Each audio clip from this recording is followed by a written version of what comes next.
You're told the Knights Templar fell because of greed, ambition, or the paranoia of kings.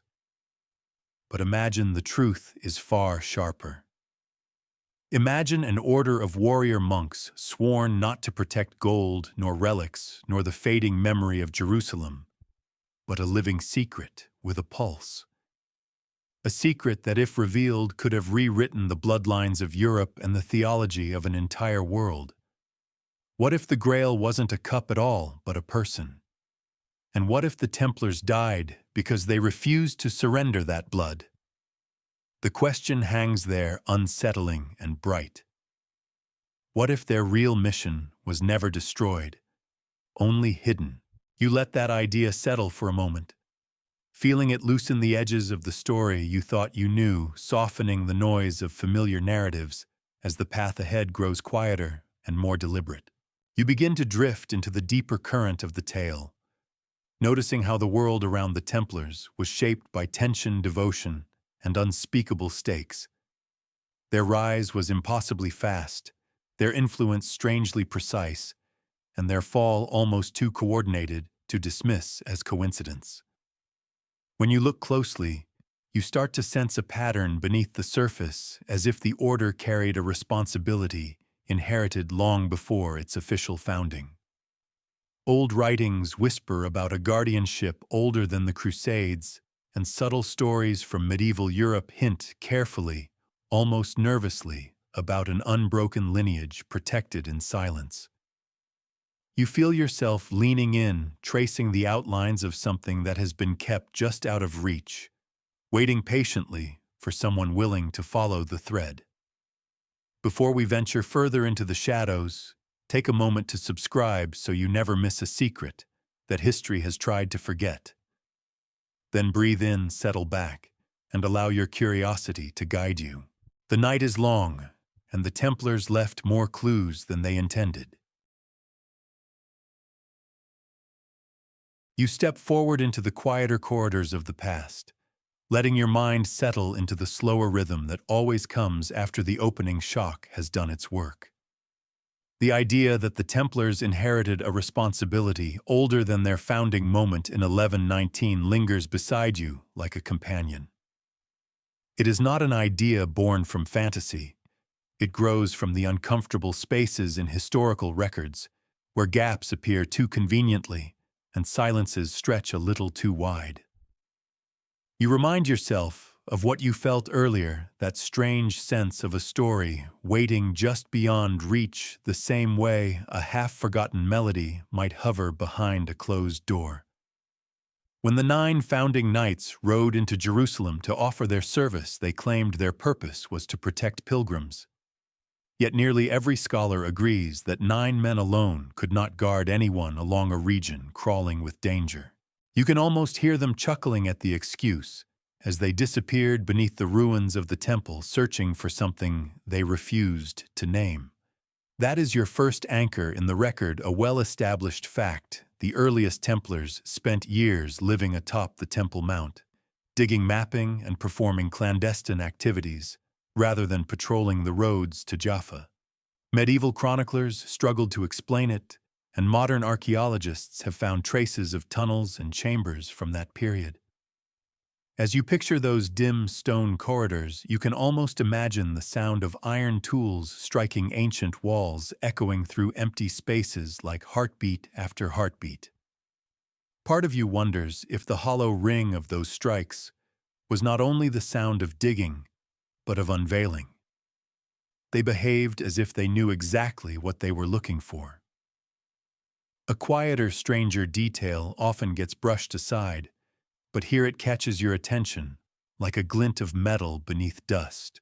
In a 12th century account, attributed to the chronicler Walter Map, there is a cryptic reference to a pact made between certain guardians and a group of knights who arrived in Jerusalem, already carrying knowledge from the lands of the setting sun.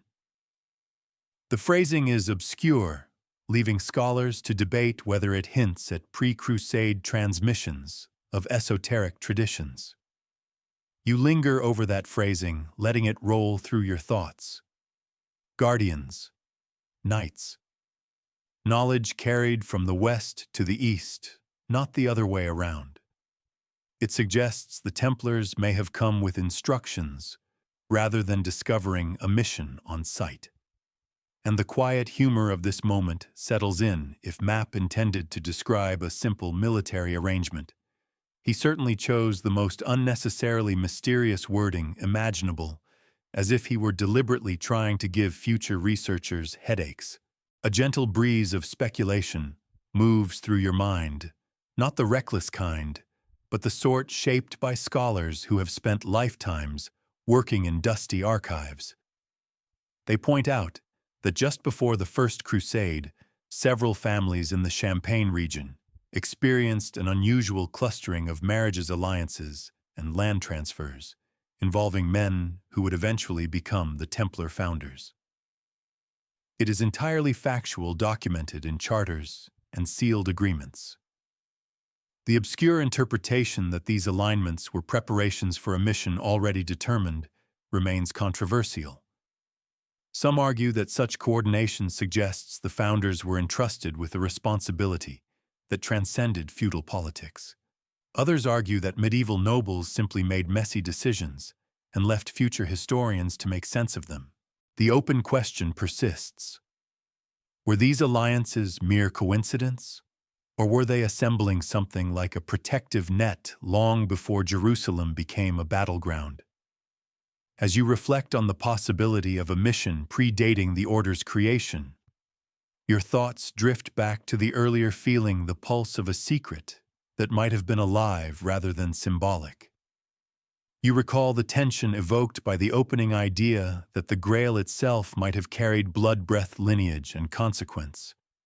Something about the way those founding families interwove their destinies feels more like preparation than improvisation, almost as though they were positioning themselves to receive something or someone fragile, precious, and politically explosive.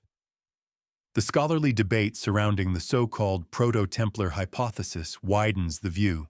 Supporters of this hypothesis note that references to a brotherhood of guardians appear in scattered monastic letters decades before Hugues de Payan formally approached King Baldwin II. The letters are authentic. What they describe, however, remains hazy. A few hint at protection of a legacy entrusted forward, which is absolutely the kind of phrase that inspires passionate argument. Some academics insist the wording refers to relic preservation, nothing unusual. Others point out that the phrasing edges uncomfortably close to genealogical language, almost as if something was being preserved from one generation to the next.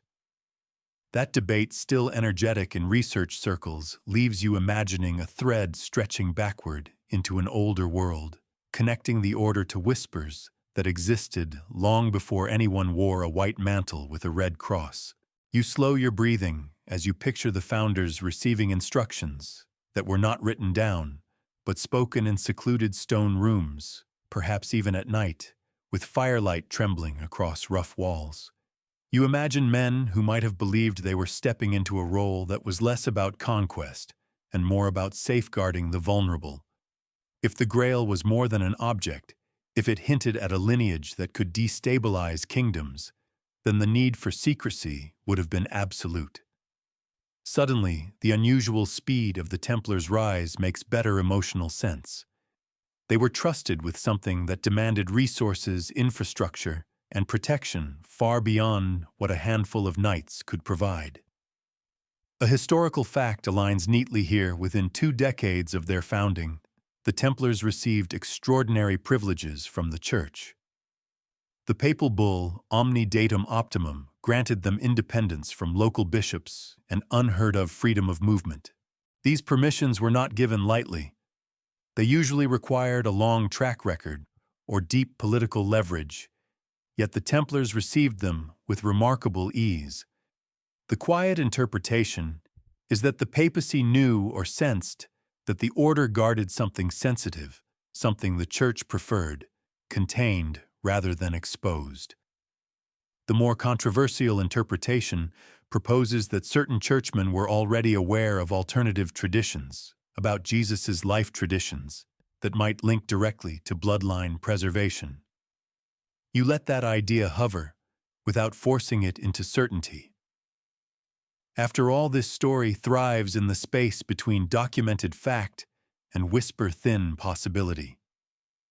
You return once more to the earlier sensation from the introduction, the sense of a story shifting beneath ordinary explanations. That lingering question, what if the Grail had a pulse, makes the founder's behavior feel less random? Imagine inheriting a mission so old it predates your organization, and possibly even your lifetime.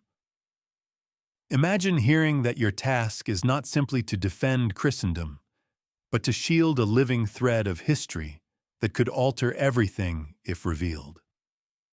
You can almost feel the weight of such responsibility pressing into the armor of those early knights, and in a quiet corner of your mind, you feel a flicker of sympathy for them as well as a soft smile at the thought that they probably wished for simpler duties, perhaps something involving fewer secret tunnels. Now your thoughts widen, circling the most persistent scholarly debate in this field, whether the Templars' earliest actions reflect improvisation or intention. If their mission was improvised, their subterranean explorations beneath the Temple Mount were nothing more than opportunistic curiosity. If it was intentional, then a chain of guardianship might have stretched backward into a realm of forgotten traditions, possibly even tied to families who believed they carried the descendants of sacred history. This question remains unanswered, yet its presence fuels the entire investigation. Every clue pushes you toward the possibility that the Order's founders stepped into a responsibility they were already expecting, as if they were fulfilling a promise made before the Order had a name.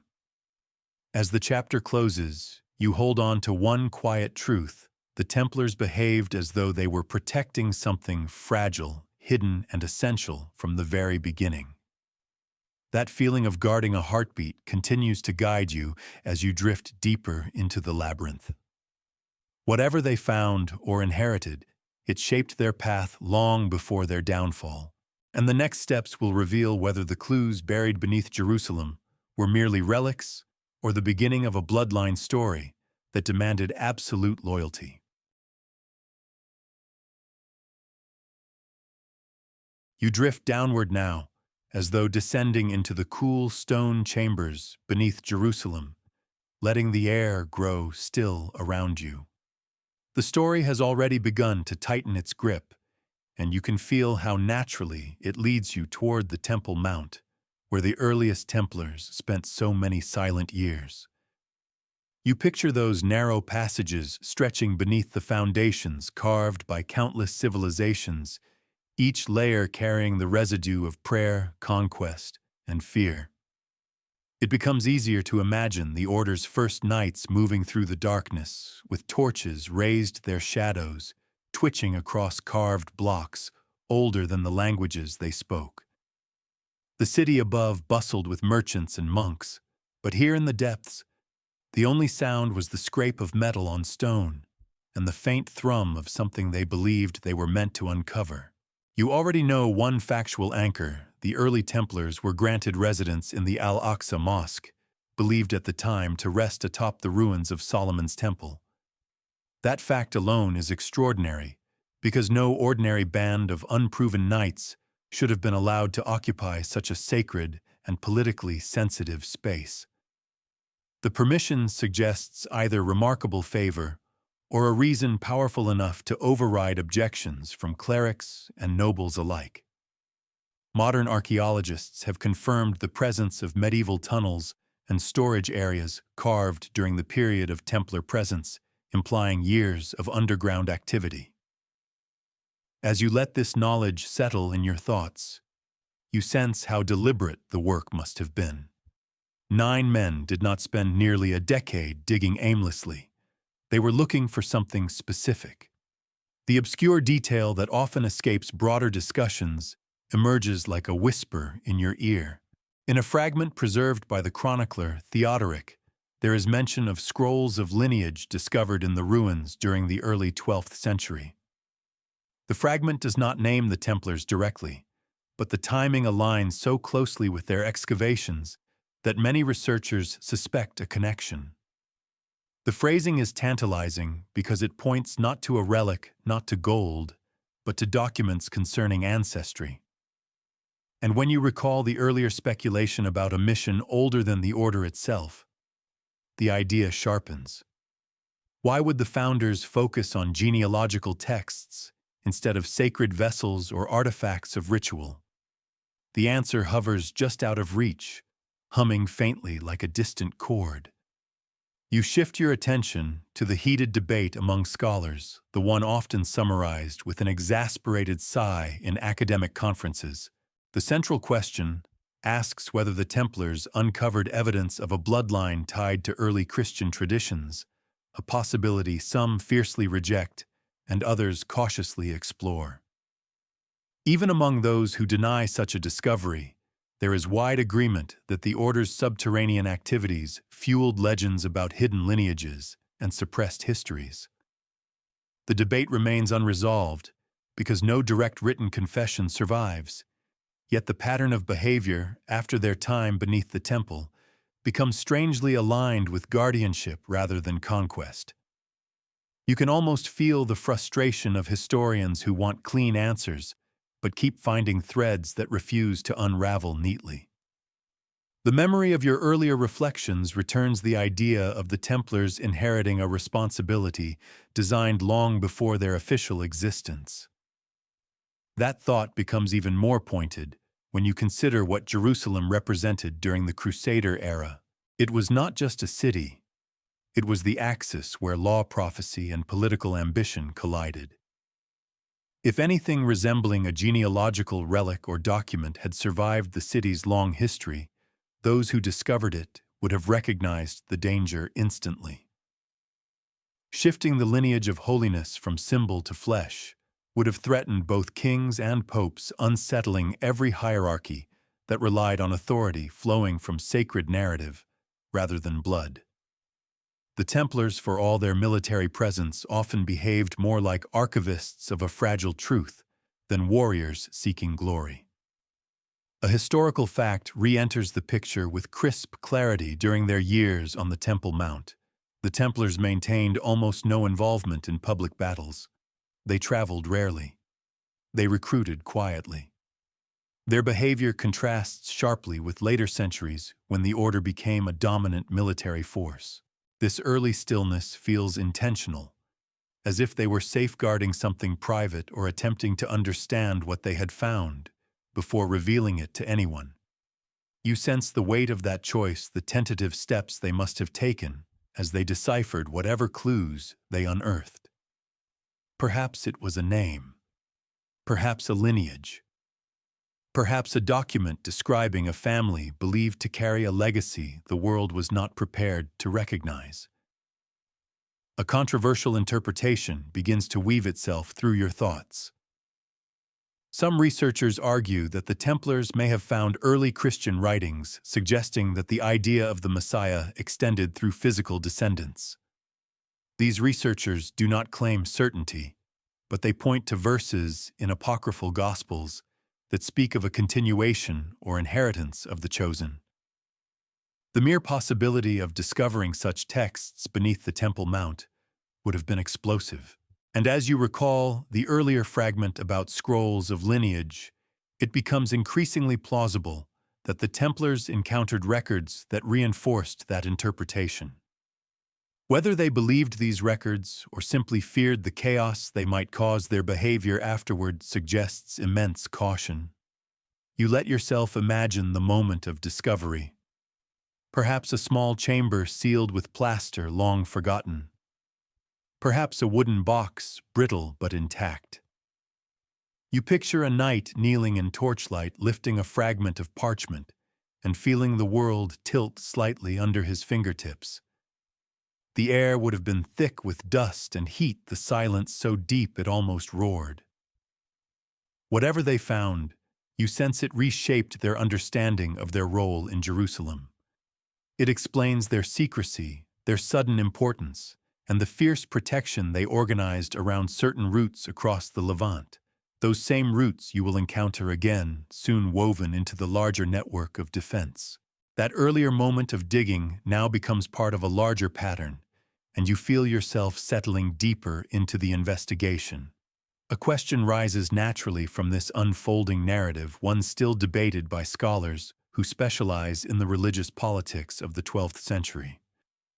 If the Templars really unearthed something tied to a sacred lineage, why did they not publicize it?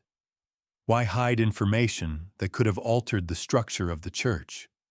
The open inquiry here is not about the truth of the bloodline itself, but about the motivations of the order. Perhaps they believed the world was not ready. Perhaps they feared a war much larger than the Crusades.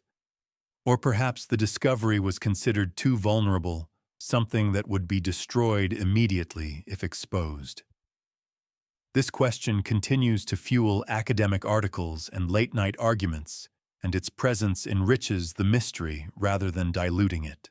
A quiet echo from earlier chapters drifts close, reminding you of the founders' strange alliances and the unusual privileges the papacy granted them.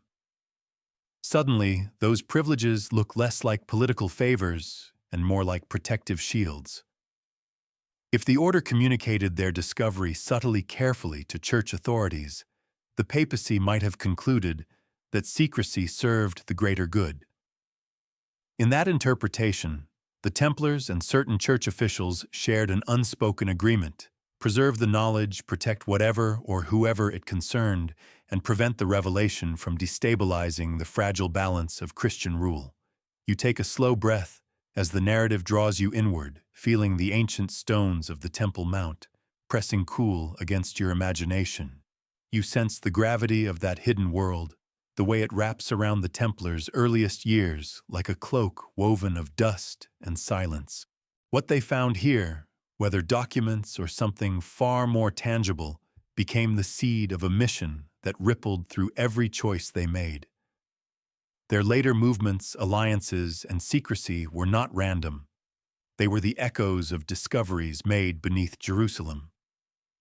When you rise from these tunnels, returning your awareness to the surface, you carry with you the certainty that the Templars' story cannot be understood through military chronicles alone. The mystery that began in these underground chambers shaped their destiny. And as you step away, you feel the narrative urging you onward toward the roads they later carved across the Levant, as if those roads were drawn by the same secret that pulsed beneath the temple.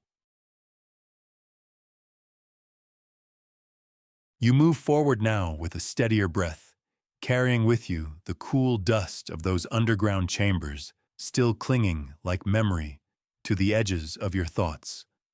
The discoveries beneath Jerusalem have already begun to reshape the ground beneath your feet, and as you drift onward, you find yourself confronting one of the most unsettling possibilities of all: that the Grail, far from being a gleaming object, was never meant to be touched by hands at all. You feel the older idea, the familiar image of a cup lifted high in art and legend, fade, gradually replaced by something quieter, more intimate, something that feels strangely alive. And as much as part of you wants to cling to the comfort of symbolic relics, you sense that the story is gently insisting you let go. The first tether in this exploration is a simple historical fact, so stable it stands like a stone marker in the middle of shifting sands. The earliest Grail stories do not describe the object as a cup. In Chrétien de Troyes' 12th century poem, the Grail appears as a mysterious vessel carried with reverence, yet its function is ambiguous, more ceremonial than functional. Its shape is fluid across variations, sometimes elongated, sometimes radiant, sometimes barely defined at all. What remains constant is not its form, but its association with nourishment, renewal, and lineage.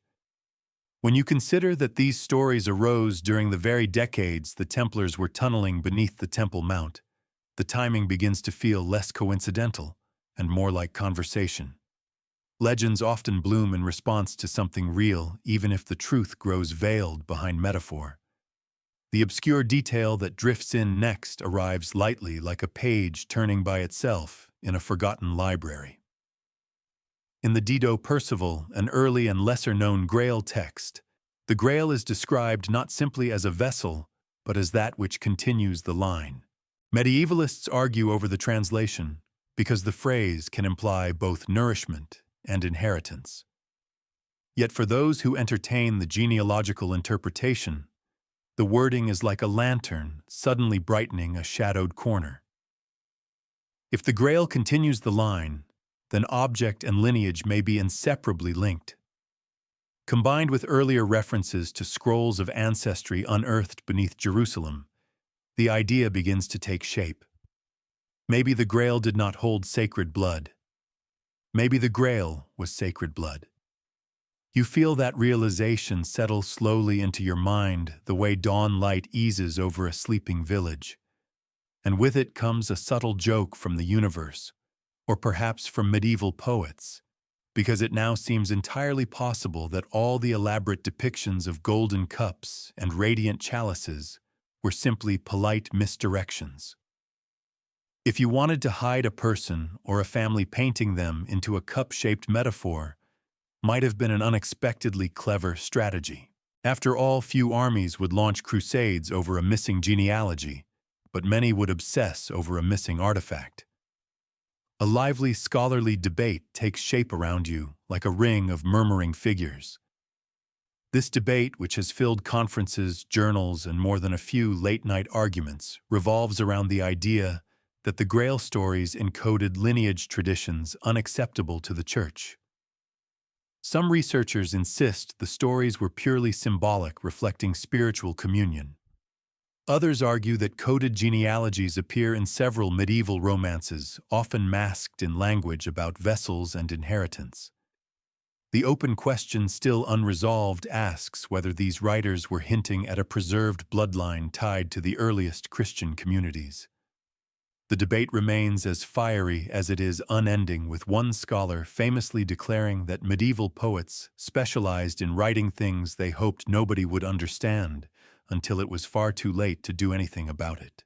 You can't help smirking gently at that, imagining a poet shrugging centuries later and whispering, "Oops." Your thoughts drift back to the Templars now, to the image of them descending into the earth, searching with precision rather than confusion. If they found anything resembling documents or traditions that reinterpreted the Grail as lineage, the knowledge would have illuminated their path in ways we are only now beginning to grasp. Their swift rise in power, their alliances with noble houses, and their strangely selective secrecy all take on new meaning when viewed through this lens. They may have learned that the most dangerous truth is not object, but origin. A factual observation strengthens this emotional thread. During the period when Grail stories began spreading through Europe, Templar patronage quietly supported monastic scribes, troubadours, and artists. These cultural ties are documented. The order donated land to Cistercian abbeys, where some of the earliest Grail manuscripts were copied. Officially, these donations were acts of piety. Unofficially, they allowed the order to influence which narratives gained circulation. If lineage-coded texts were among them, the Templars might have used allegory rather than proclamation, guiding public imagination without revealing their hand. The controversial interpretation that grows from this suggests that the Templars encouraged symbolic storytelling as a protective veil. A chalice painted in gold is far safer than a child born into contested heritage. Misleading metaphor becomes a tool of survival, and suddenly you begin to feel a deeper respect for the quiet intelligence of medieval writers who layered truth and myth like threads woven into a tapestry. Each strand could be read alone, but together they created a picture visible only to those who knew where to look. A callback from your earlier exploration beneath Jerusalem returns to you gently, like a familiar melody resurfacing in a new form. The strange reference to genealogical scrolls discovered in the ruins now aligns with this shift from object to bloodline. If the early Templars found records describing descendants or families tied to sacred narratives, they would have needed a way to preserve that knowledge without exposing it. Stories, poems, and symbolic quests offered the perfect cover. What appears to be entertainment might in fact be encoded testimony. You imagine the Templars absorbing this knowledge in dimly lit chambers, weighing the risk of disclosure against the danger of silence. Imagine the gravity of realizing that sacred history might have continued through birth rather than miracle. It is not hard to feel the tension that must have thickened the air around them, and you sense how naturally this secret could bind the order together, not through military service alone, but through a shared belief that they were protecting a fragile living thread. Another scholarly debate rises here, shaped around a simple but profound question. Why did medieval Grail narratives place such emphasis on worthiness, lineage, and testing of character? If the Grail were simply a cup, worthiness would matter little. Anyone could carry an object. But if the Grail represented a family or bloodline, then the emphasis on purity, readiness, and rightful inheritance becomes logical. The stories begin to look less like quests for objects and more like examinations of guardianship. You can almost hear the echo of those narratives now humming beneath the broader structure of the Templar mission, shaping how they viewed themselves and their place in a chaotic world. A gentle humor rises in your chest as you imagine a knight explaining this to a poet. Please write a story that hides the truth, but also reveals it, but only to people who shouldn't know it, but somehow already do. It is the kind of instruction that could create an entire genre of confusing manuscripts, and perhaps that is exactly what happened. Your thoughts settle into a quieter place now, as you consider the possibility that the Grail as lineage was neither treasure nor prize but responsibility. Something inherently vulnerable. Something that demanded protection not because it was divine, but because it was human. The Templars may have realized that lineage once exposed becomes target, and so they wrapped the idea in impossible quests, enchanted vessels, and noble tests, shielding the truth behind metaphor. Another factual anchor emerges. Several early Templar graves omit traditional names and inscriptions, sometimes marking knights only with simple symbols resembling branches or trees. These motifs have been interpreted as spiritual references, though some researchers argue they represent genealogical metaphors, family trees as subtle acknowledgments of the lineage they protected. The interpretation is debated fiercely, but the symbols linger like fingerprints left on stone. As you move deeper into this unfolding understanding, the air grows softer. The Grail no longer glitters before you as an artifact. It breathes it, moves it, continues echoing the ambiguous phrase from the Dido Percival. Something that continues the line. Something that shaped the Templars' earliest choices and later sacrifices. When you reach the end of this chapter's quiet path, you realize you are no longer searching for a cup. You are searching for echoes of inheritance tied to misdirection, to stories, to symbols, and to the careful secrecy woven by those who believed that revealing the truth too soon would tear the world apart. And with this new understanding, your path leads toward the roads of the Levant, where the Templars' movements begin to resemble not military necessity, but the delicate transport of something living.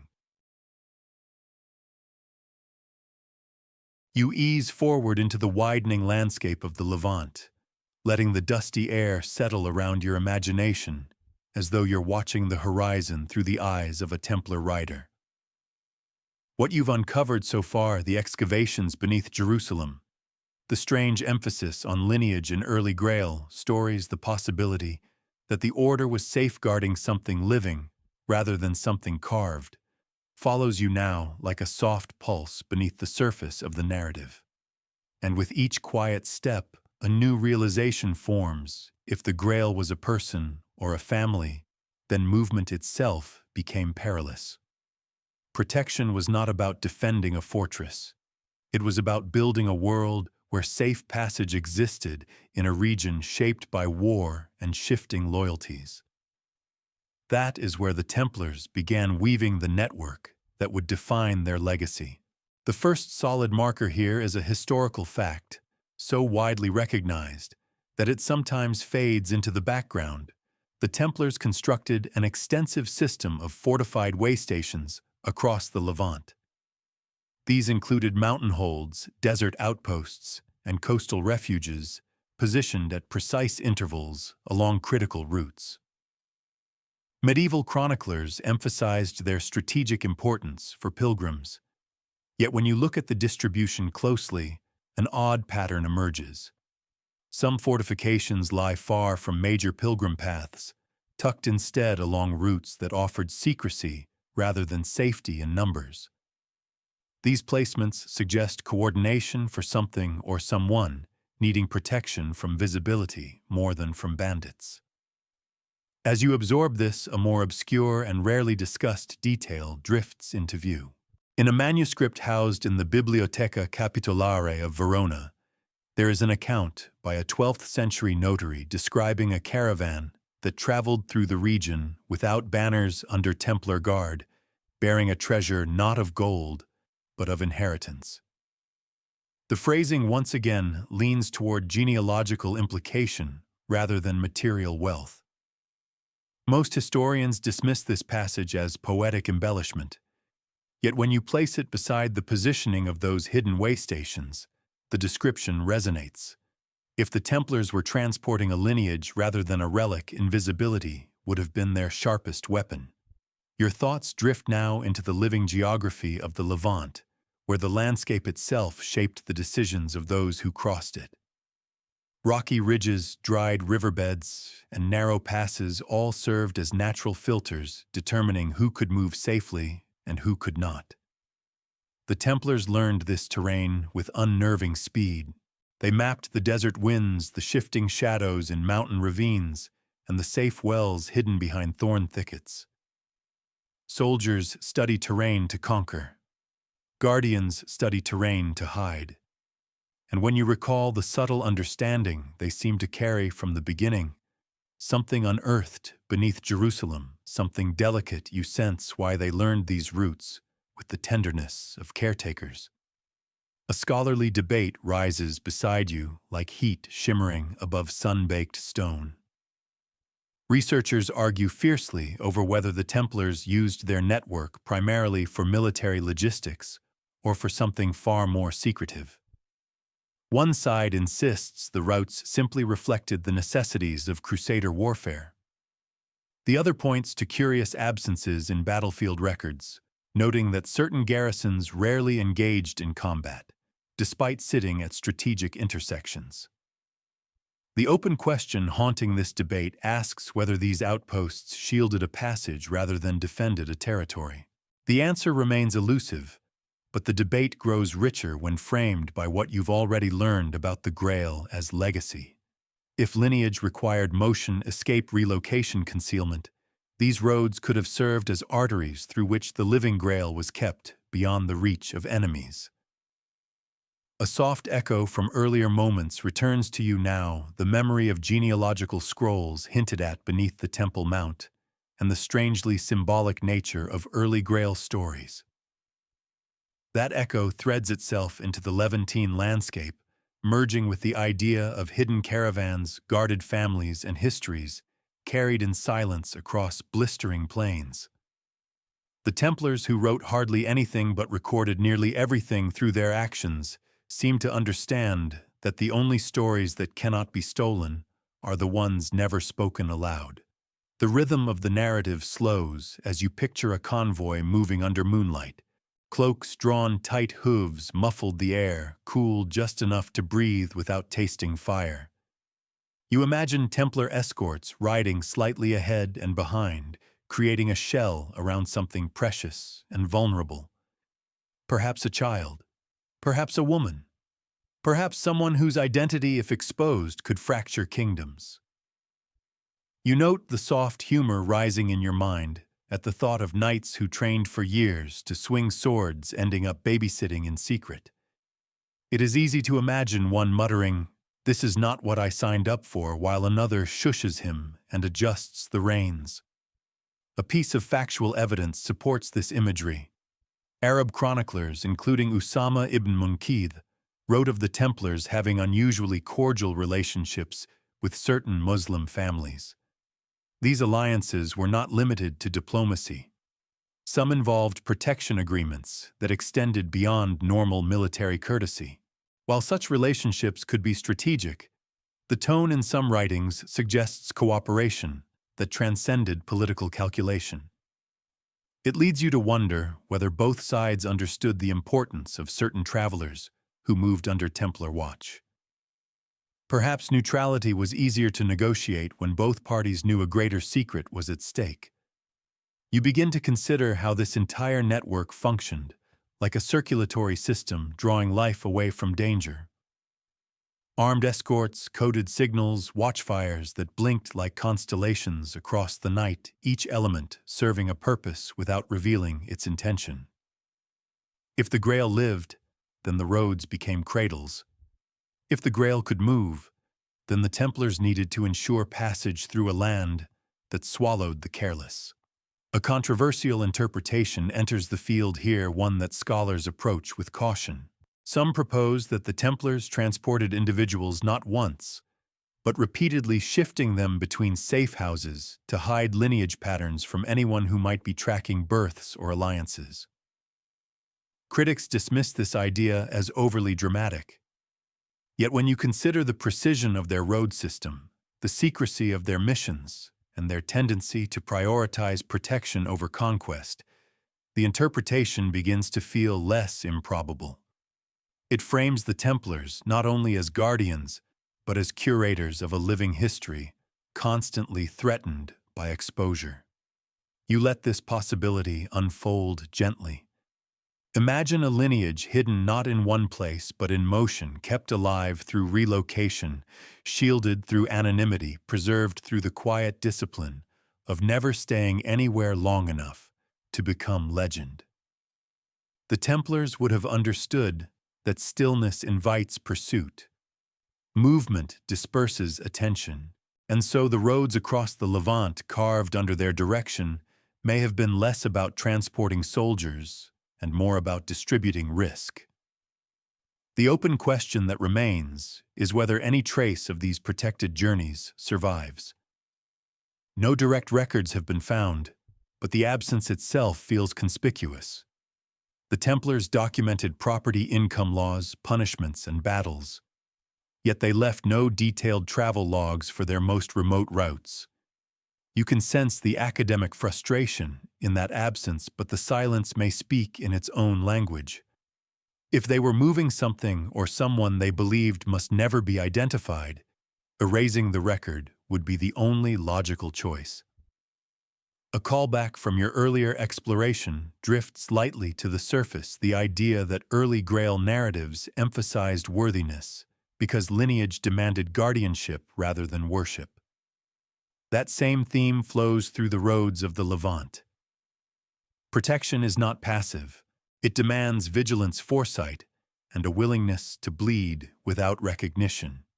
And the Templars, always shrouded in their stark white mantles, moved like specters across the land, shaping routes that allowed fragile inheritance to survive. Your thoughts soften as you picture the final stretch of a hidden journey. A Templar escort reaches a coastal fort, the walls silvered by moonlight. A quiet handoff occurs. A family disappears into the safety of stone chambers. The knights ride away, leaving no evidence beyond hoofprints that the wind soon erases. The network has done its work. The lineage remains intact. Standing on the edge of this realization, you understand that the roads themselves hint at a mission more delicate than war. They imply a world in which the Grail walked, breathed, and relied on the loyalty of those sworn to keep its identity hidden. And as your awareness returns to these invisible pathways, you sense that the next part of the journey will pull you into the deepest textual shadows the forgotten writings, and suppressed gospels that may reveal why this lineage mattered in the first place. You move now from the sun-bleached roads of the Levant into the cool shadow of manuscripts, letting the scent of old parchment and ink drift softly around you. The story becomes quieter here, not because the stakes are smaller, but because the truths hidden in forgotten writings tend to whisper instead of shout. Everything you've seen so far, the excavations beneath Jerusalem, the lineage-coded Grail stories, the secret routes that seem designed for protecting something vulnerable, leads naturally into this space where words were preserved, altered, or erased with trembling hands.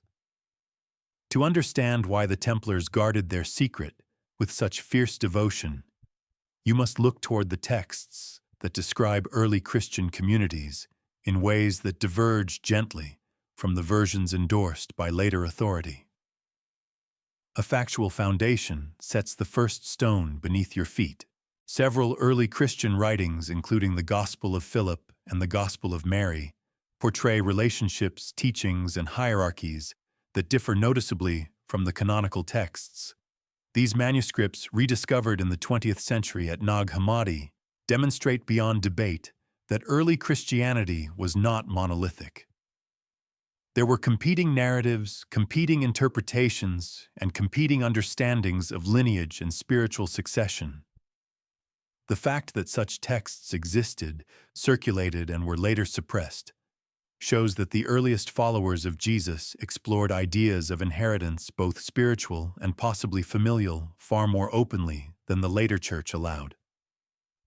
As you let that fact rest in the back of your mind, the atmosphere shifts slightly with the arrival of an obscure detail that scholars rarely linger on.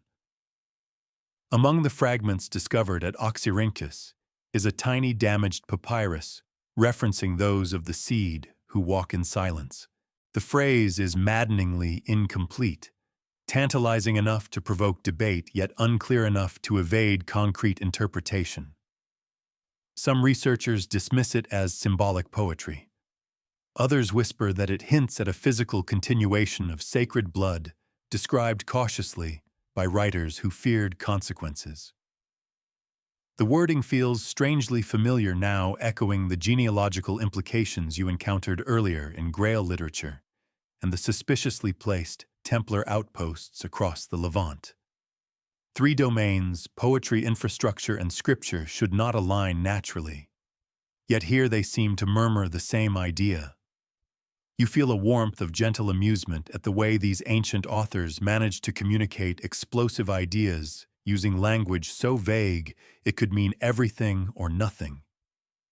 It's as if they handed future readers a treasure map drawn in disappearing ink, then winked as they walked away. The Templars, trained in silence and attuned to hidden meanings, would have recognized these textual shadows instantly. As you ease deeper into these forgotten writings, a scholarly debate rises like a column of dust illuminated by a shaft of light. The central question asks whether early Christian communities believed Jesus had biological descendants. Some scholars argue that references to the beloved companion and those who continued his line are metaphorical, reflecting spiritual authority rather than blood inheritance. Others point to linguistic nuances in Coptic and Aramaic that strongly imply physical lineage. The open question, still unresolved, asks whether early leaders sought to protect a family tied to Jesus, while transitioning public focus toward theological rather than genealogical authority. The debate is ongoing, spirited, and occasionally accompanied by the kind of academic sigh that says, "I did not earn a doctorate to argue about one ambiguous adjective for the 12th time." Yet the very existence of this debate reveals that the possibility was not invented by modern theorists. It has roots deep in ancient soil. A soft callback emerges from your memory, reminding you of the genealogical scrolls rumored to have been unearthed beneath the Temple Mount. The idea of lineage and silence from that Oxyrhynchus fragment now meshes with those scrolls in a way that feels unsettlingly natural.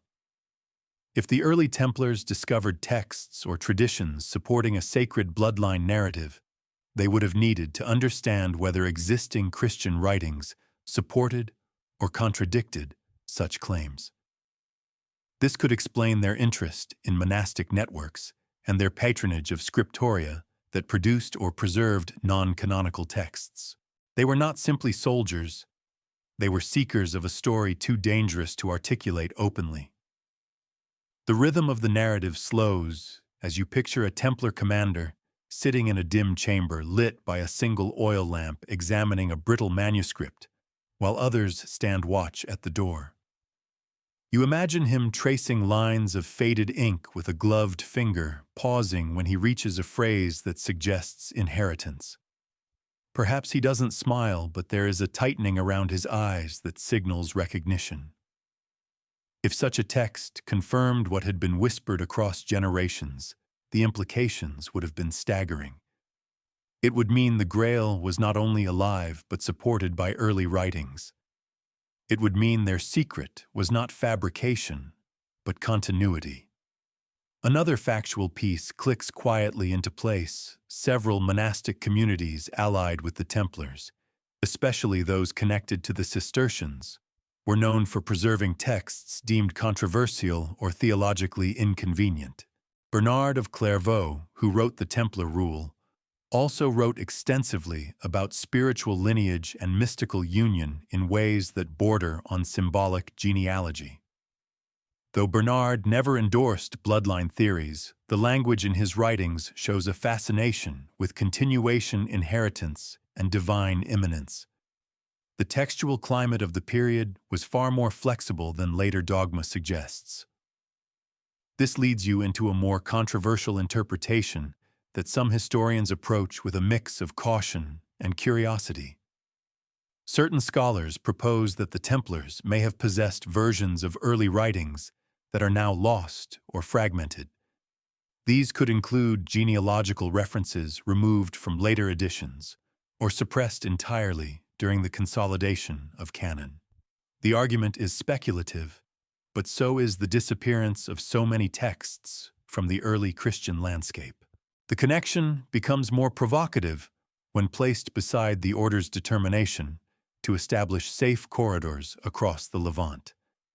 If writings described not only lineage but the movement of that lineage, the Templars would have treated them as maps rather than myths. A soft current of humor moves through you at the thought of medieval knights trying to decode theological manuscripts that even modern scholars cannot agree on. It's easy to imagine a Templar muttering, "Why does every important sentence end right before the part I need?" while another nods solemnly, pretending to understand a fragment he absolutely does not understand. Yet beneath that image lies something profound. The Templars, armed with swords, were also armed with questions far heavier than steel.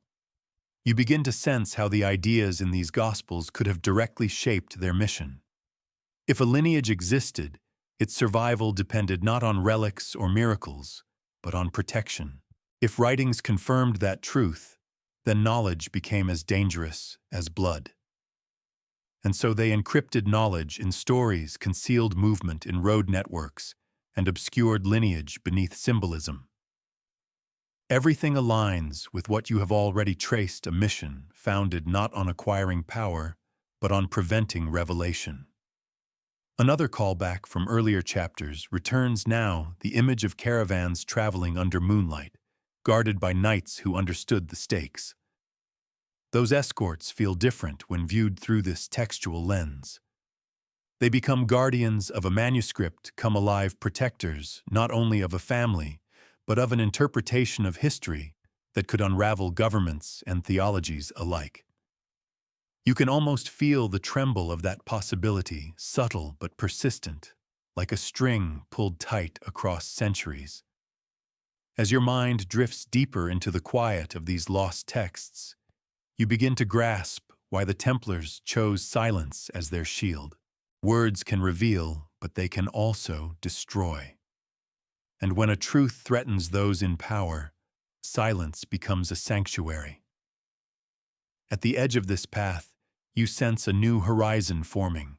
The rituals the Templars practiced, their oaths, their initiations, their symbolic acts, may hold reflections of these gospel fragments.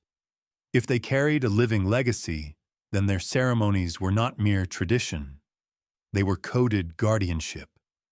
And so your journey now turns toward those rituals, ready to see whether their symbolism preserves echoes of a lineage hidden in the parchment shadows you've just explored.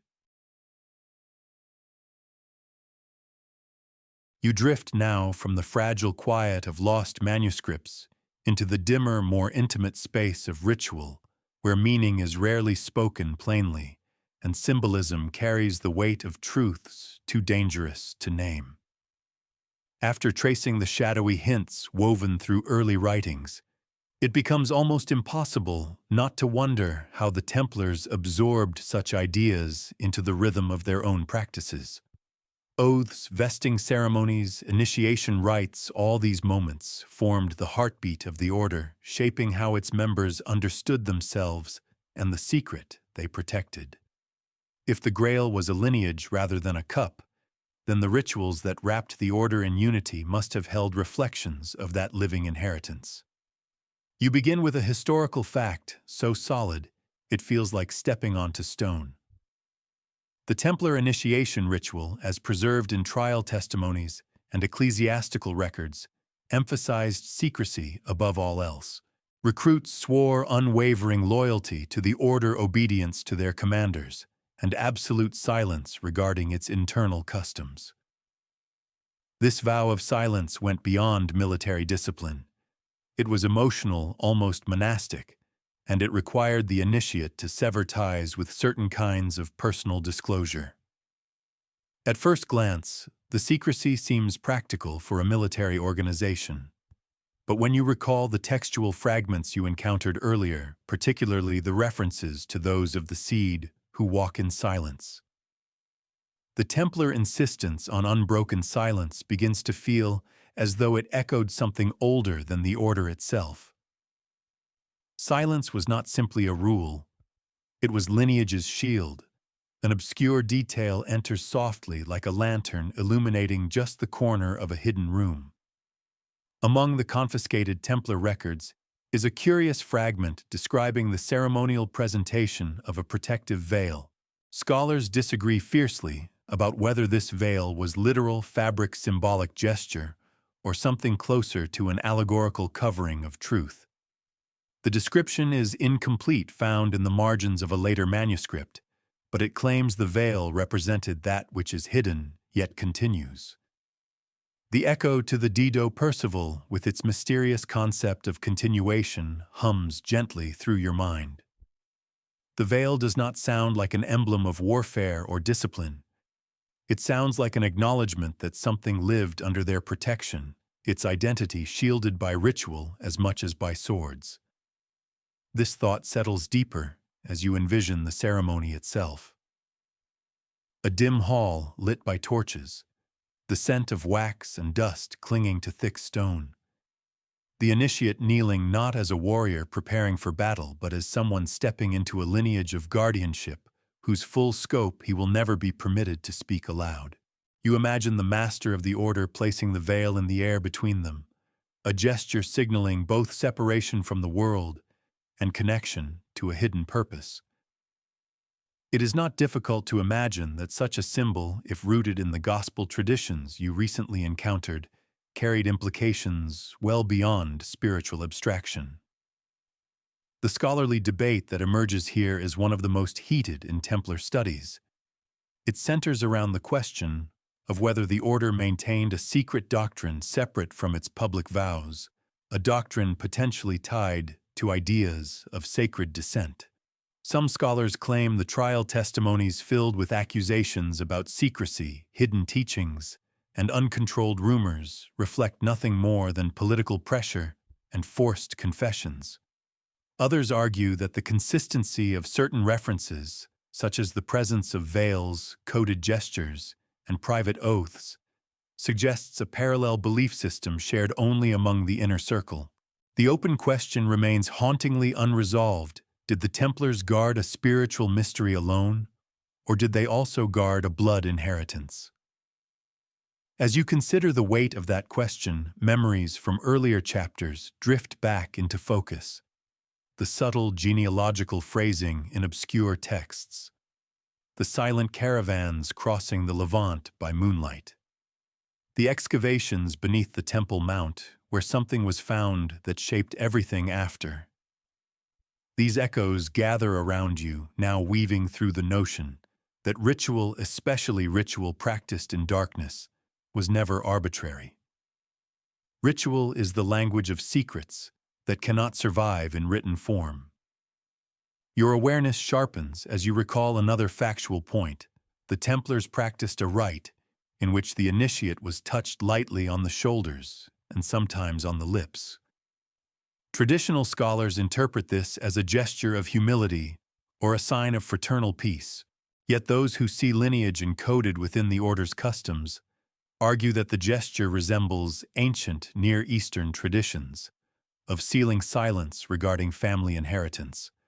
Similar symbolic touches appear in early Christian writings associated with succession and transmission of sacred authority.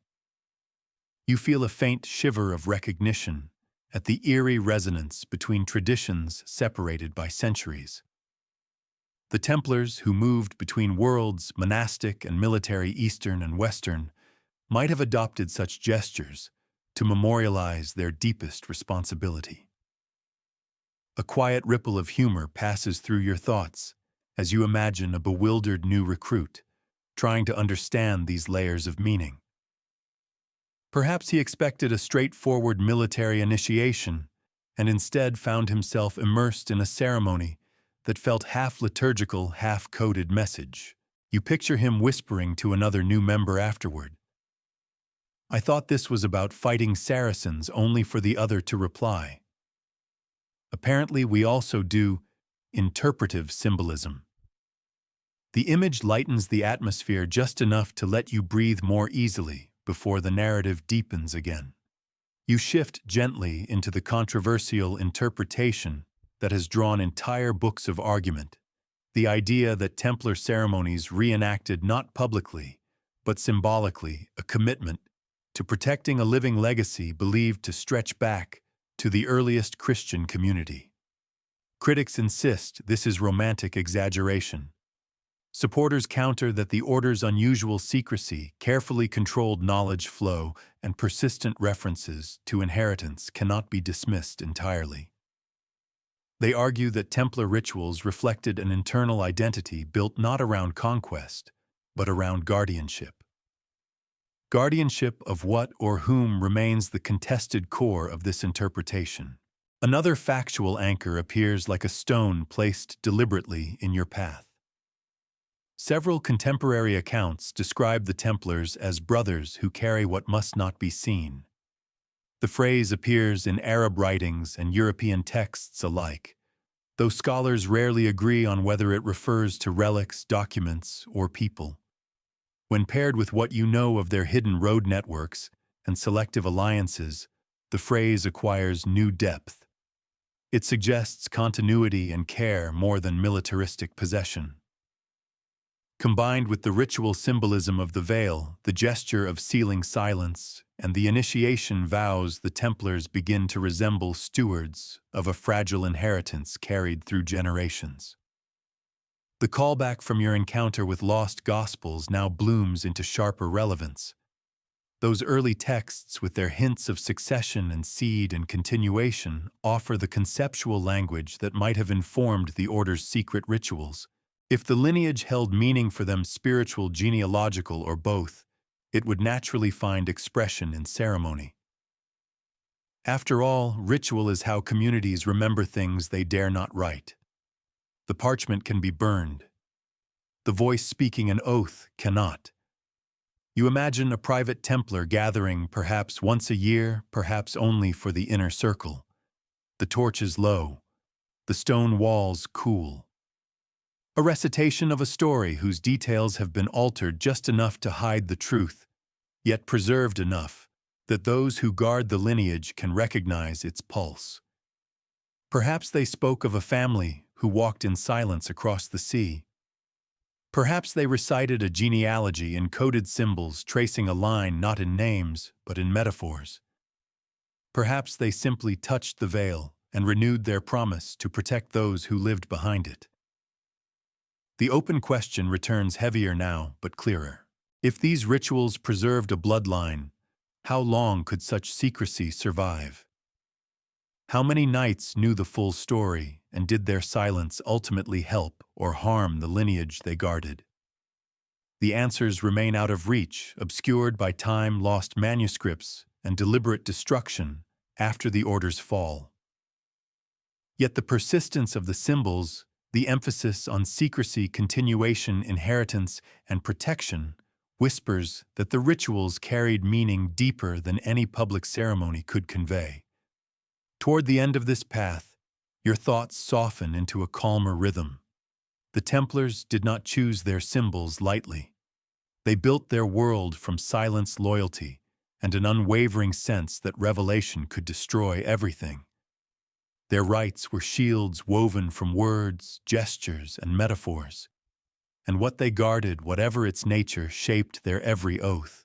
You leave this dim chapel of ritual understanding with one realization gently glowing at the center of your thoughts: if the Grail lived, the ceremonies of the Order were not merely traditions. They were vows to protect a heartbeat. And that heartbeat, if preserved, would eventually require sanctuary far from Jerusalem, perhaps, in the distant reaches of Europe where the next part of your journey now pulls you. You follow the Templars now, as their story drifts steadily westward away from the charged sands of the Levant and into the rolling fields and stone keeps of Europe, where the air feels cooler and the shadows more subtle. Whatever lived beneath the protection of the Order, whether lineage tradition or a fragile combination of both, could not remain forever in lands destabilized by war. The quiet threads you have traced through manuscripts, rituals, and hidden roots now tug gently toward new landscapes, where the Templars seem to position themselves with strangely deliberate care.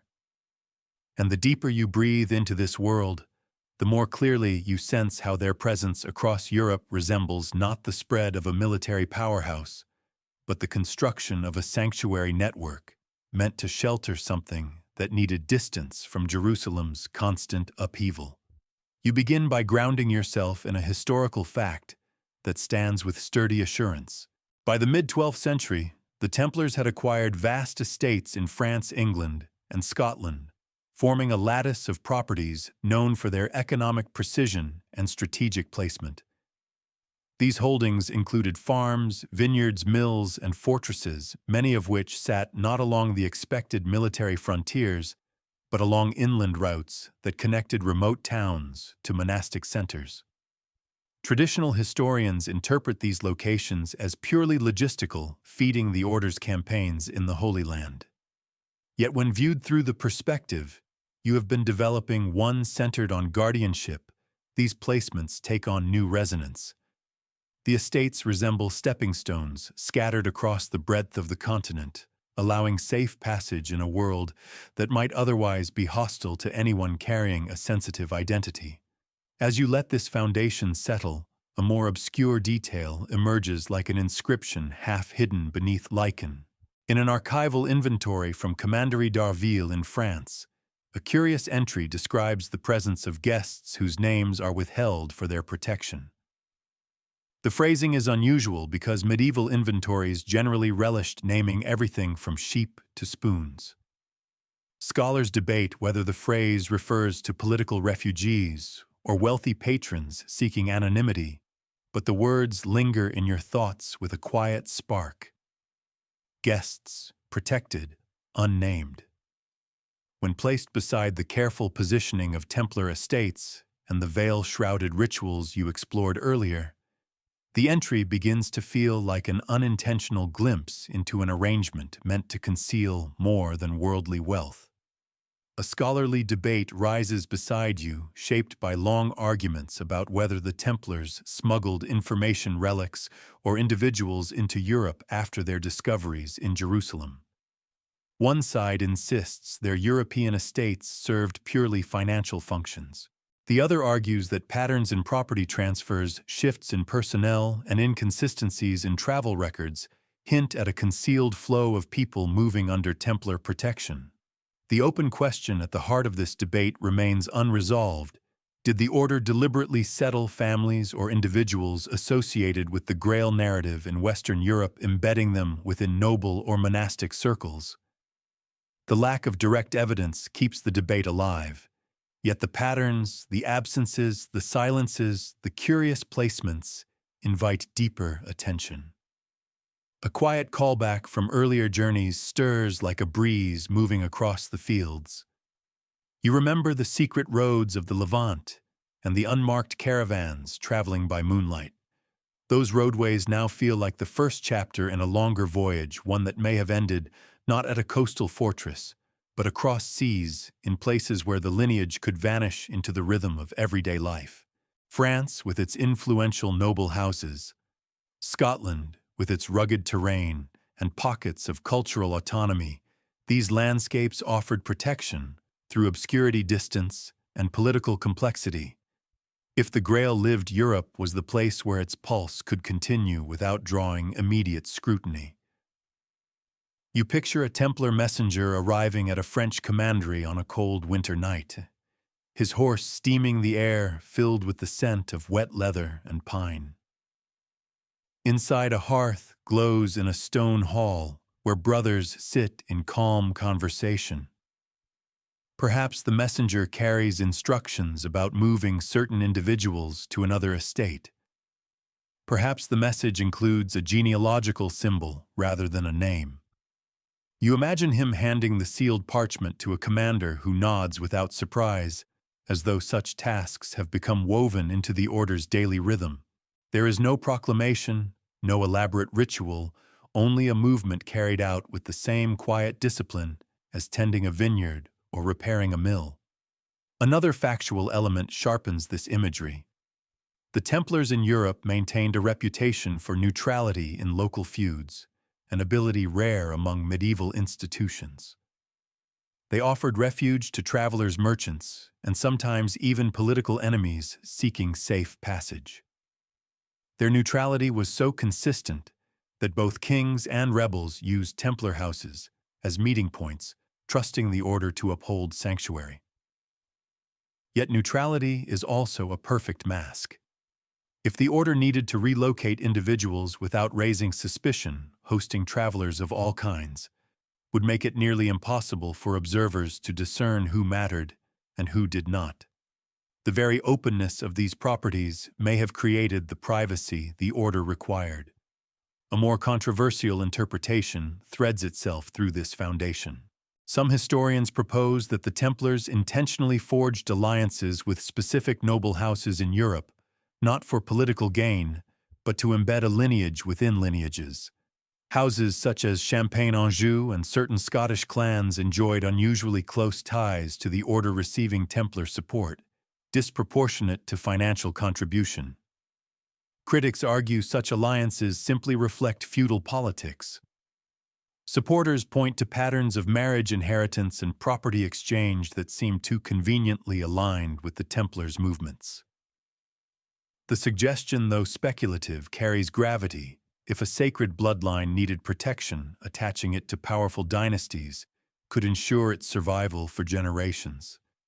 And if that were the case, the Templars did not hide the lineage behind walls, they hid it behind titles, arranged marriages, and social continuity.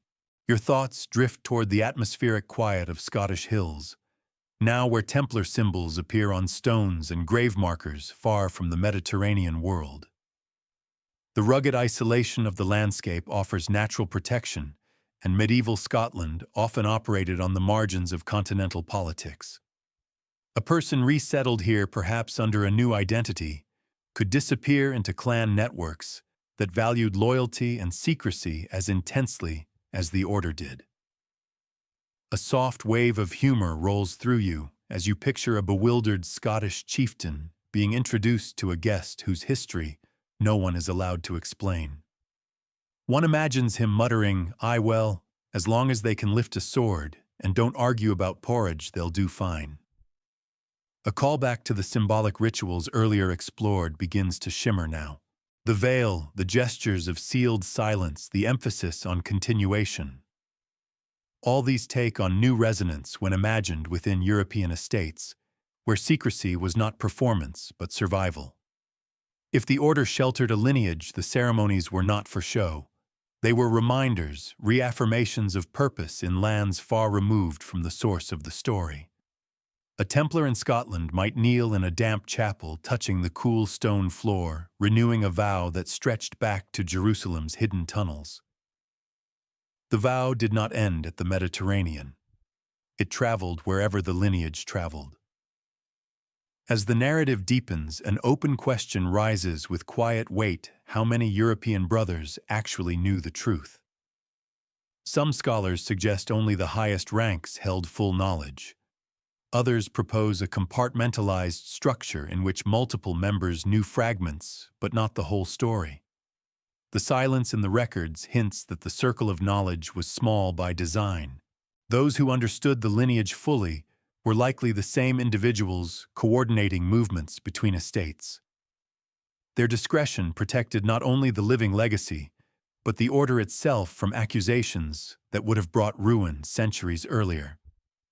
Another factual anchor enters the scene with steady clarity. When the Templars were arrested en masse in 1307, interrogators reported finding few written documents in their European houses, far fewer than expected for an order so vast. While some records were destroyed by brothers fearing seizure, others may never have existed. If the order carried sensitive knowledge, particularly genealogical or gospel-related insights, it would have been preserved through oral tradition and ritual rather than parchment. Words spoken in stone halls cannot be confiscated. Bloodlines concealed in families cannot be burned. Toward the end of this journey across Europe, your thoughts soften into a deeper realization. The estates, the alliances, the impeccable neutrality, the unnamed guests, all these form a quiet constellation, pointing towards the same possibility. The Templars built not only fortresses but havens, not only road networks but migration paths, not only rituals but guardianship identities, shaped to endure the scrutiny of kings and the suspicion of the Church. And if the Grail was a lineage, these properties became the scattered cradle that kept its pulse alive. As you turn from these northern fields and fortified estates, the path ahead begins to narrow toward a sharper horizon. If European noble houses played a role in sheltering the lineage, the next step is to examine those alliances not simply as political ties, but as protective shields.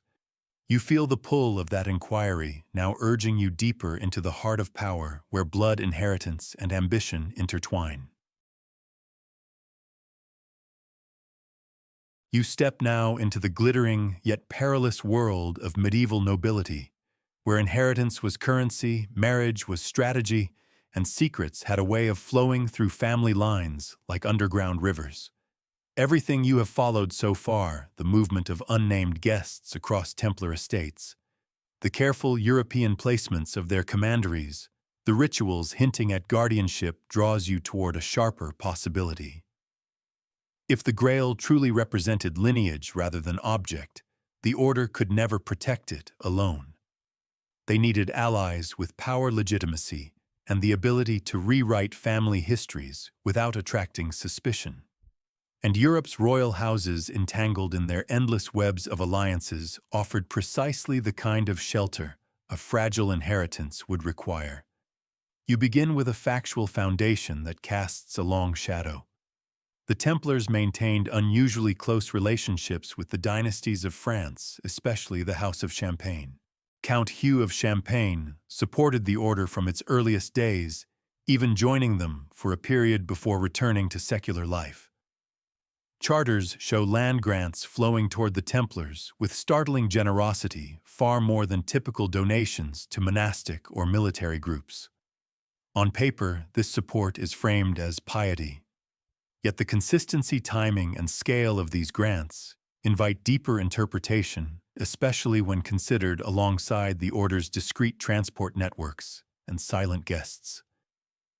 Something about Champagne's intimacy with the Templars feels as though it rests on knowledge shared quietly, perhaps whispered in a candlelit chamber between men who understood the weight of a particular lineage. A more obscure detail emerges with delicate precision, drawn from a little-studied document preserved in the archives of Troyes.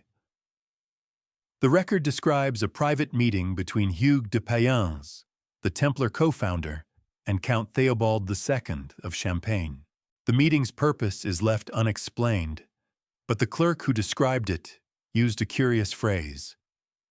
They spoke of matters pertaining to the roots of kings. Scholars often attribute this to theological discussions about the biblical house of David. Yet when placed beside your growing awareness of lineage-driven secrecy, the phrasing hits a deeper register. Roots of kings, not crowns or lands, but origins. The idea fits naturally within the world you have been uncovering, where lineage carries more danger than relic, and where those who guard it must choose allies who can keep ancestry hidden inside the folds of power. A lively scholarly debate now stirs around you like the rustling of robes in a council chamber. Historians argue whether these deep alliances between Templars and noble houses reflect political convenience or something more. Some maintain that nobles simply saw economic advantage in supporting a wealthy and respected order. Others point to irregularities in inheritance patterns, unexpected wardships granted to Templar-linked families, and sudden shifts in marriage prospects that seem to align with Templar movements. The open question haunting this debate asks whether the order placed individuals, possibly descendants, associated with the Grail narrative within noble families to ensure long-term protection. The critics say the evidence is circumstantial. The proponents reply that when secrecy is essential, circumstantial patterns are the footprints left behind by invisible decisions. A callback rises from the quiet roads of the Levant, returning to you like the faint glow of a lantern far down a familiar tunnel. Those caravans traveling without banners, guarded under moonlight, carried a mystery that needed distance from Jerusalem. Europe provided that distance, but distance alone was not enough. To survive through generations, the lineage would need names, titles, and acceptance. Only noble houses could provide those. Only marriages and guardianship contracts could bury ancestry so deeply that no hostile king or inquisitor could unearth it. This strategy would align perfectly with Templar behavior in Europe, their selective generosity, their careful neutrality, their unusual influence among dynasties who rarely agreed on anything. The order was building a sanctuary, not of stone but of blood. You let your imagination wander into one of those stone halls, perhaps in Champagne or Poitou, where the walls glow with candlelight and the air holds the quiet tension of negotiation. A Templar ambassador sits across from a noble lady known for her diplomatic intelligence. Perhaps he carries news of a child needing safe placement, a child whose origins cannot appear on any scroll. Perhaps the lady senses the gravity of the request and agrees not out of fear but out of shared belief in something sacred worth protecting. You imagine a soft exchange, a nod, a sealing gesture, nothing written, everything understood. Later, the child grows, becomes part of the household, woven seamlessly into the tapestry of the family. A new branch appears on the genealogical tree, unnoticed by all but a few. And just like that lineage finds safety, another factual anchor reinforces your path. Many Templar houses served as financial advisors to noble families. They managed estates, oversaw loans, arranged dowry transfers, and facilitated cross-border inheritances. This economic intimacy granted the order access to the inner workings of aristocratic lineages, allowing them to intervene quietly where necessary.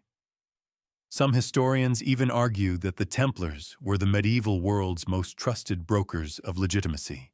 If a noble house needed to justify a sudden arrival, a ward, a cousin, a dependent, the Templars could smooth the narrative with their influence, ensuring that questions never lingered long enough to become threats.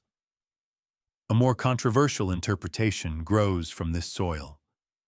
Some researchers propose that the order intentionally merged the sacred bloodline with European dynasties, believing this integration would secure the lineage for centuries.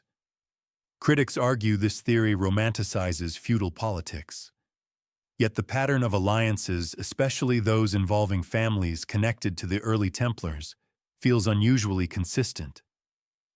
Why would count after count entrust their finances, their inheritances, and sometimes their children to the order?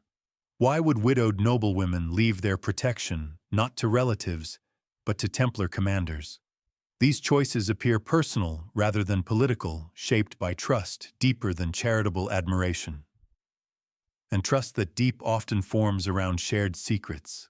A soft ripple of humor stirs in your thoughts as you picture a medieval noble explaining to his steward why he suddenly needs a discreet guest room prepared for an unnamed youth. "Just do it," he might mutter, adjusting his cloak, "and don't ask questions unless you want to spend the next month washing armor." The steward nods, thoroughly confused, adding this mystery to the long list of oddities that make aristocratic life both frustrating and entertaining. Your awareness returns to the broad landscape of Europe, where dozens of Templar houses stood within a day's ride of the courts of France, England, and Scotland. The proximity is striking. If the lineage needed rapid relocation due to political unrest, these houses formed a network through which safe movement was instantaneously possible. Think of it like a medieval relay system, each estate prepared to shelter, feed, disguise, and pass along those under protection. The idea fits seamlessly with the movement patterns you studied earlier in the Levant. Protection was never static. It was fluid, reactive, always adapting to the needs of lineage. A callback from the rituals arises gently now. Those vows of silence, the veil representing continuation. What if these ceremonial acts served not only as internal reminders, but as communication tools when negotiating with noble houses? A simple gesture, a single symbolic object shown to the right ally, could convey meaning without revealing identity. Medieval diplomacy was often conducted through symbols, and the Templars excelled at symbolic language. If a noble patron recognized a Templar symbol associated with guardianship, cooperation could unfold without a single dangerous word spoken aloud. A deeper open question settles into view, carrying a gravity that pulls you inward. If the Templars embedded the lineage within noble circles, did these families know the truth, or did they accept protectees without understanding their significance? Some scholars argue that a handful of dynasties were fully aware. Others suggest that only senior Templar commanders knew the entire story, while noble families acted on faith or loyalty without grasping the lineage's sacred weight. The mystery persists because history records the results, alliances, placements, transfers, but not the intentions behind them. The path softens as you imagine the lineage living quietly within the walls of a European manor, surrounded by the ordinary rhythms of medieval life: children chasing each other, servants preparing meals, horses clattering in courtyards. In such surroundings, ancestry becomes indistinguishable from normality. That is the brilliance of the strategy. The Grail, once buried in metaphor and protected by ritual, now survives by becoming unremarkable. And the Templars move like shadows at the edges of this domestic world, checking, guiding, safeguarding, never allowing awareness to sharpen into revelation. You step away from these halls with a realization resting lightly within you. The Templars' alliances with noble houses were not mere politics. They were part of a long, intricate strategy to ensure that a sacred bloodline, if it existed, could grow roots in soil far from Jerusalem, hidden yet thriving. And as you prepare to trace the story toward the fall of the order, you feel another shift in the air. If protection required secrecy, then exposure would be catastrophic. The question that now presses forward is whether the Templars were destroyed not for their wealth, but for the lineage they hid. You step now into the darkest turn of the Templar story, a moment when the careful lattice of protection they spent 2 centuries weaving shuddered under the weight of royal ambition and ecclesiastical fear. Everything you have followed so far, their hidden roads, their discreet alliances with Europe's noble houses, the ritual oaths shaped like shields around a living legacy, gathers like a storm behind you. The fall of the order has been explained in 100 different ways: greed, suspicion, envy, debt.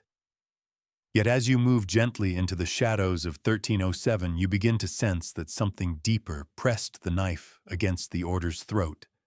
Not wealth, not power, but knowledge. Knowledge with lineage attached.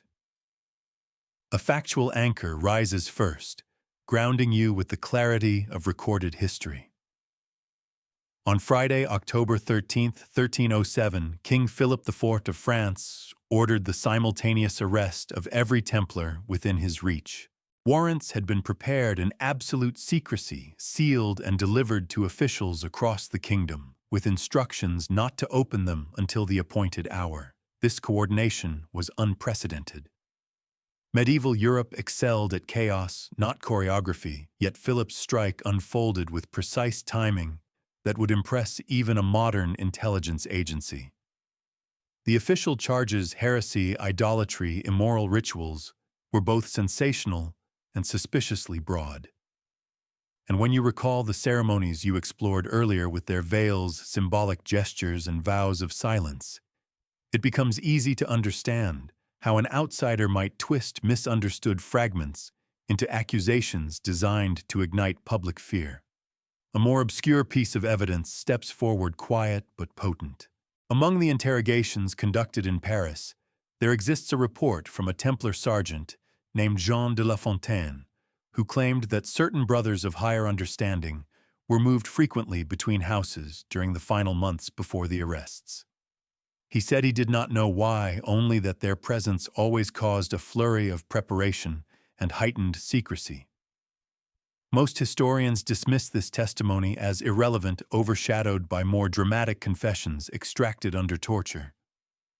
Yet when you place this detail beside the earlier transport networks, the unnamed guests sheltered in Europe, and the deep alliances with noble families, a pattern forms.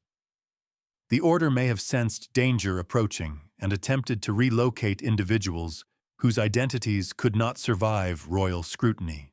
A scholarly debate rises beside you, shaped like a tremor through the floorboards. Researchers argue fiercely over Philip IV's true motivation. Some claim he sought the order's wealth to solve his kingdom's financial crisis. Others argue that he despised their autonomy and feared a rival power structure within his borders. A smaller, more controversial group proposes that Philip had obtained knowledge or rumor of a secret so volatile it terrified him. Perhaps a whisper about a lineage the Templars protected. Perhaps hints from informants planted within the order. The open question that fuels this debate asks whether Philip acted out of greed alone, or whether he believed the Templars were hiding something that could destabilize the theological foundation upon which his authority and the Church's rested. There is no definitive answer yet. The timing of the arrests and the violence with which the king pursued confessions suggests fear as much as ambition. A soft callback drifts from earlier chapters, reminding you of the genealogical scrolls rumored to have been uncovered beneath Jerusalem.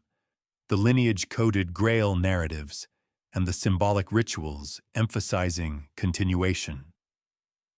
When viewed through the lens of these discoveries, the charges of heresy no longer appear random. They look like distractions, accusations, crafted to conceal the true focus of Philip's anxiety. If the Templars held documents, traditions, or living individuals whose existence contradicted accepted doctrine, eliminating the order was the simplest way to ensure such knowledge never surfaced. You imagine the first hours of the arrests, knights dragged from beds in pre-dawn darkness, their hair disheveled, their minds fogged with shock rather than rebellion. In commanderies across France, torches flared, shouts echoed through stone halls, and the silence that once protected the order began to suffocate it. You picture a commander clutching a sealed chest, unsure whether to burn it or flee with it. Perhaps a messenger on horseback attempted to escape through a back gate carrying instructions for allies in Scotland or Aragon. And somewhere perhaps, in a quiet room where a single candle flickered, one of the hidden protectees, the Living Grail, realized that their safety depended on disappearing entirely. A factual reminder adds weight here during the interrogations. Not one shred of physical evidence supporting the heresy charges was found. No idols, no blasphemous texts, no ritual paraphernalia. The accusations rested entirely on confessions often obtained under extreme duress. Many brothers recanted as soon as they were free from torture, yet the king pressed forward. His determination feels less like pursuit of justice and more like the determination of a man who believes he is eliminating a threat. The absence of evidence becomes evidence itself, proof that the Templars kept their greatest secrets unwritten, protected through ritual memory and movement. A controversial interpretation threads through this moment, suggesting that Philip's informants may have misinterpreted or accurately reported whispers of a lineage hidden within noble houses. If the king believed the order held knowledge capable of challenging dynastic legitimacy or church doctrine, panic would be a natural reaction. Imagine learning that the authority you wield, rooted in divine endorsement, might be overshadowed by a bloodline preserved in silence. Fear of such an idea could justify not just arrest, but eradication. Critics of this interpretation argue that Philip was driven purely by greed. Yet greed does not explain the urgency, secrecy, and ferocity of his campaign. Fear does. A soft humor enters the room, as you imagine a royal advisor trying to explain the situation to Philip in the least inflammatory way possible. Your Majesty, there is a rumor that the Templars might possibly be protecting something that could potentially be interpreted as inconvenient to your authority. To which Philip might have replied, then arrest every single one of them immediately and hope the Pope doesn't faint. Medieval diplomacy was rarely subtle. Your thoughts drift now to Scotland, Portugal, and Aragon lands, where the Templars were not extinguished, but absorbed, protected, or rebranded. Scotland, fractured by war and political uncertainty, offered asylum to surviving knights who fled north after the arrests. Portugal transformed the order into the Knights of Christ, preserving their traditions while shedding their name. These reappearances hint at something: the destruction of the order could not erase loyalty to a mission older than kings and popes. If the lineage still lived, these regions provided shelter beyond the long reach of Philip's fear. A quiet callback emerges from your exploration of European noble alliances. Those families who worked closely with the Templars were in many cases untouched by the arrests. Their properties were not seized. Their loyalties were not questioned. Their homes remained sanctuaries. If individuals connected to the sacred bloodline were hidden within these circles, they may have survived the purge not by fleeing, but by blending deeper into ordinary aristocratic life. The Templars fell. The lineage did not. An open question rises, now shaped by centuries of speculation. What exactly did Philip believe the Templars possessed? A document, a descendant, a prophecy, or merely a rumor that felt too dangerous to ignore? The ambiguity keeps historians awake at night, but it also keeps the mystery alive. Sometimes the silence of the past speaks louder than its records. As the final hours of the Order's freedom close in around you, you imagine Jacques de Molay, the last Grand Master, standing at the stake on a cold March evening in 1314.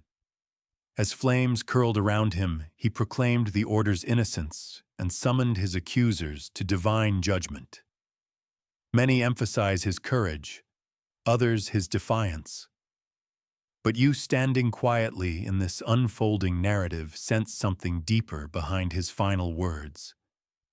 Perhaps he was not defending the Order alone. Perhaps he was defending the lineage it protected, ensuring that the secret did not die with him. Your awareness settles into a calm realization. The fall of the Templars was not simply the collapse of a military order. It was an attempt, successful in appearance, unsuccessful in essence, to destroy a network built to protect a living inheritance. The king struck at the body, but the pulse continued elsewhere, hidden by those who understood that survival required silence. And now that pulse leads you toward the next horizon, the vanishing Templar fleet, and the disappearance of something or someone no one was ever meant to trace. You drift now into the uneasy silence that followed the mass arrests, letting the air grow heavy with the sense of something fleeing just beyond the reach of history's grasp. The Templars may have been dragged from their beds in France, but not every branch of the Order fell so easily, and certainly not every part of the Order's secret. You feel the narrative shifting toward the sea, toward the places where roads end and tides begin, where the known world dissolves into currents that have always served as perfect allies for those who need disappearance rather than victory. If the Templars guarded a lineage fragile, mobile, alive, then escape was not merely an option. It was a necessity. You begin with a historical fact so firm it stands like a stone breakwater against the waves of speculation. When French officials arrived at the Templar naval base in La Rochelle on the morning of the arrests, they found the harbor empty. Dozens of ships recorded in inventories just weeks earlier had vanished. No crew remained, no cargo, no logs, no traces of departure. It was as if the fleet had sailed into the night carrying everything the Order could not allow the king to seize. The disappearance of these vessels remains one of the most enduring mysteries of the Templar downfall, and even the most conservative historians acknowledge that something unusual occurred in those final hours. An obscure detail now drifts in with the gentleness of a tide that touches your ankles almost without notice. A 14th-century account from a monk at Bayonne, rarely discussed because of its fragmentary nature, mentions sighting ships bearing the cross of the temple slipping along the coast toward the lands of the setting sun. The monk notes that the ships carried chests and persons whose names were not recorded, and that their passage was aided by a sudden fog that rolled in from the Atlantic. The description is brief, almost careless, but the phrasing stays with you. Chests, persons, unnamed. It echoes the earlier references to protected guests in European commanderies and the quiet movements of individuals hidden behind Templar neutrality. You recall, too, the earlier testimony of Jean de La Fontaine, who described brothers of higher understanding being moved between houses in the days before the arrests.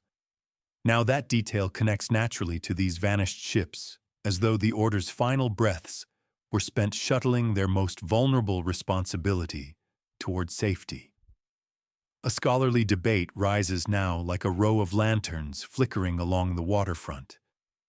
Researchers disagree sharply on the destination of the missing fleet. Some propose Scotland, which defied papal orders and refused to arrest Templars. Others point to Portugal, where the order was swiftly reborn as the Knights of Christ. A more adventurous group suggests the fleet sailed further still toward the Western Isles, perhaps even to distant shores whispered about in sailors' tales. But beneath the debate lies a single shared question: what was so important that the fleet had to vanish before sunrise? Most scholars assume gold documents or relics. Yet when considered alongside the possibilities you have traced through earlier chapters, another answer emerges with quiet insistence: perhaps the fleet carried people. A callback rises from your memory, delicate as a thread sliding through your fingers: the unmarked caravans that crossed the Levant by moonlight, the unnamed guests sheltered in European estates, the rituals shaped to protect continuation rather than conquest. All these movements now rhyme with the flight from La Rochelle. You sense the same rhythm, the same urgency, as if the order had rehearsed this escape for years, waiting for the moment when silence demanded action rather than endurance. You imagine the harbor at midnight, a chill wind sweeping through the rigging as Templar commanders oversee the final preparations. The ships are loaded quickly, efficiently, as though every cargo, every passenger is expected. Lanterns are shielded to avoid detection. Cloaked figures step aboard, some carrying sealed bundles, others guiding those whose identities must remain unseen. A commander might whisper to the captain, "You know the course," receiving only a solemn nod in return. And somewhere on those decks, perhaps wrapped in a hooded cloak, stands someone who has spent their life hidden behind layers of protection, now entrusted to the anonymity of the open sea. A factual observation adds strength to this image. The Templars maintained one of the most advanced maritime networks in medieval Europe. Their ships transported pilgrim supplies and envoys across the Mediterranean and the Atlantic coasts. They owned docks, warehouses, and shipyards.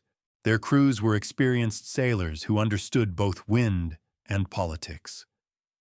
If any organization could vanish into the sea with precision, it was the order that never relied on a single route or a single port.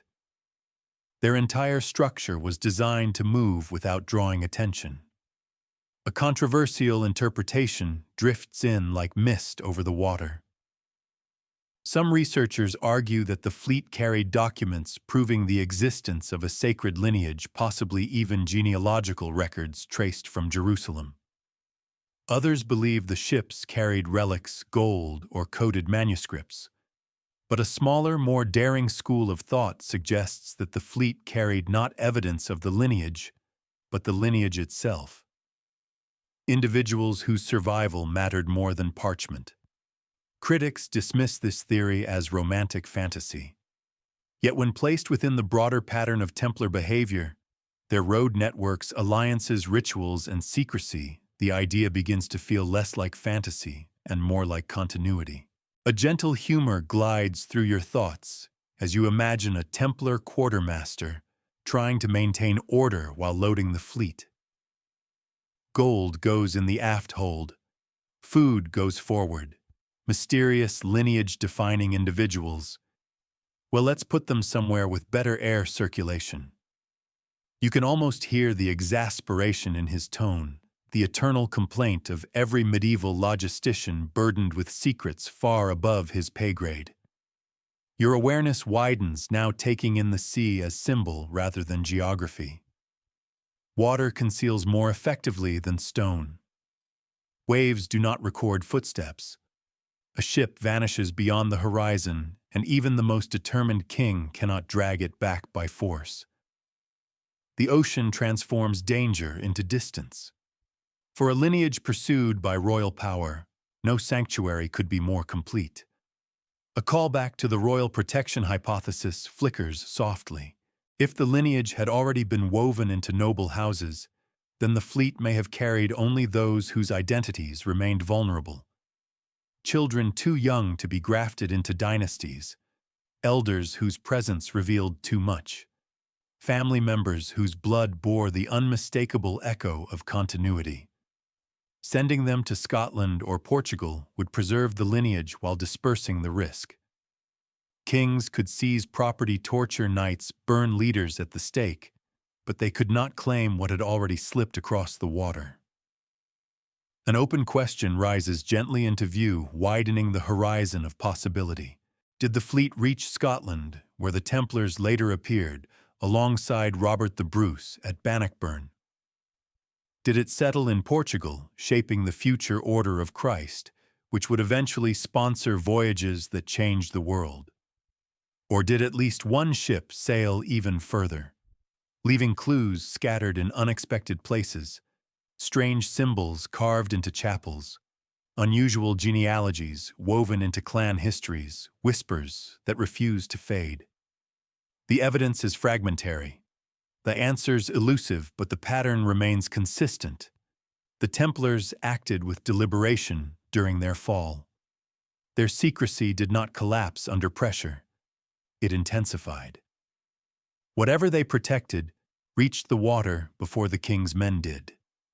You linger at the edge of this realization, breathing in the salt-heavy air of a vanished harbor. The fleet's disappearance is not simply an escape story.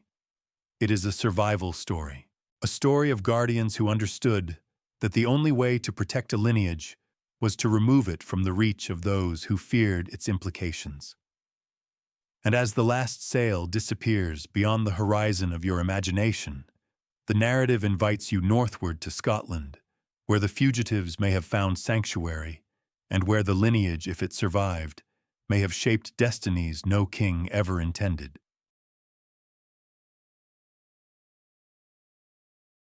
You follow the vanished fleet northward now, letting the wind grow cooler in your imagination as the coastline shifts from the mild shores of France to the rugged, storm-carved edges of Scotland.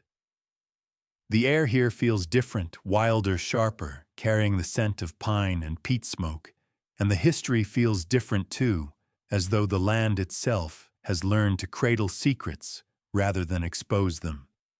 If the Templars carried a living lineage across the water, this is where the trail naturally leads. Scotland in the early 14th century was a land fractured by war, yet fortified by fierce loyalties, where local clans often held more power than kings, and where outside authority, especially papal authority, found little ground to stand on. It was in every imaginable sense the perfect refuge for something or someone who needed to disappear. You anchor your thoughts first in a well-recorded historical fact. When the papacy ordered all Christian rulers to arrest and try the Templars, Scotland refused. Robert the Bruce, excommunicated at the time for killing a rival, had no political incentive to obey Rome, and every incentive to welcome skilled warriors who could strengthen his cause. After the order's destruction in France, surviving Templars are believed to have fled into regions where papal reach was weakest, and Scotland was at the top of that list. Chroniclers noted an influx of armed pilgrims arriving on the western coasts, and though they are never named outright as Templars, the timing aligns with the disappearance of the La Rochelle fleet in a way that hums with quiet inevitability. An obscure detail surfaces now, fragile but provocative.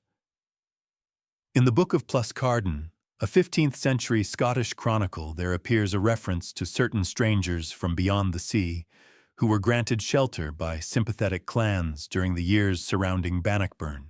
The description is brief and deliberately vague, but the chronicler notes that these strangers possessed knowledge of fortification and secret signs, and that they were held in regard by the Bruce. Many dismiss this as nothing more than poetic embellishment. But when you recall the ritual gestures, veiled symbols, and selective alliances woven throughout the order's history, the phrase "secret signs" resonates with the familiarity of an old melody returning in a new key. A scholarly debate rises beside you, now shaped by the fierce loyalty that Scottish historians often feel toward their national legends.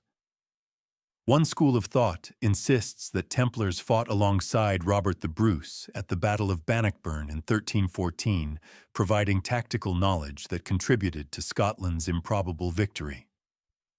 Another argues there is no firm evidence for their presence on the battlefield at all. Yet within this dispute lies an open question, more important than the presence of swords. If Templars arrived in Scotland, carrying vulnerable individuals tied to a sacred lineage, where would they have placed them among the clans, in monastic enclaves, under the personal protection of the Bruce? The debate continues precisely because the records are silent at the moments when silence feels intentional.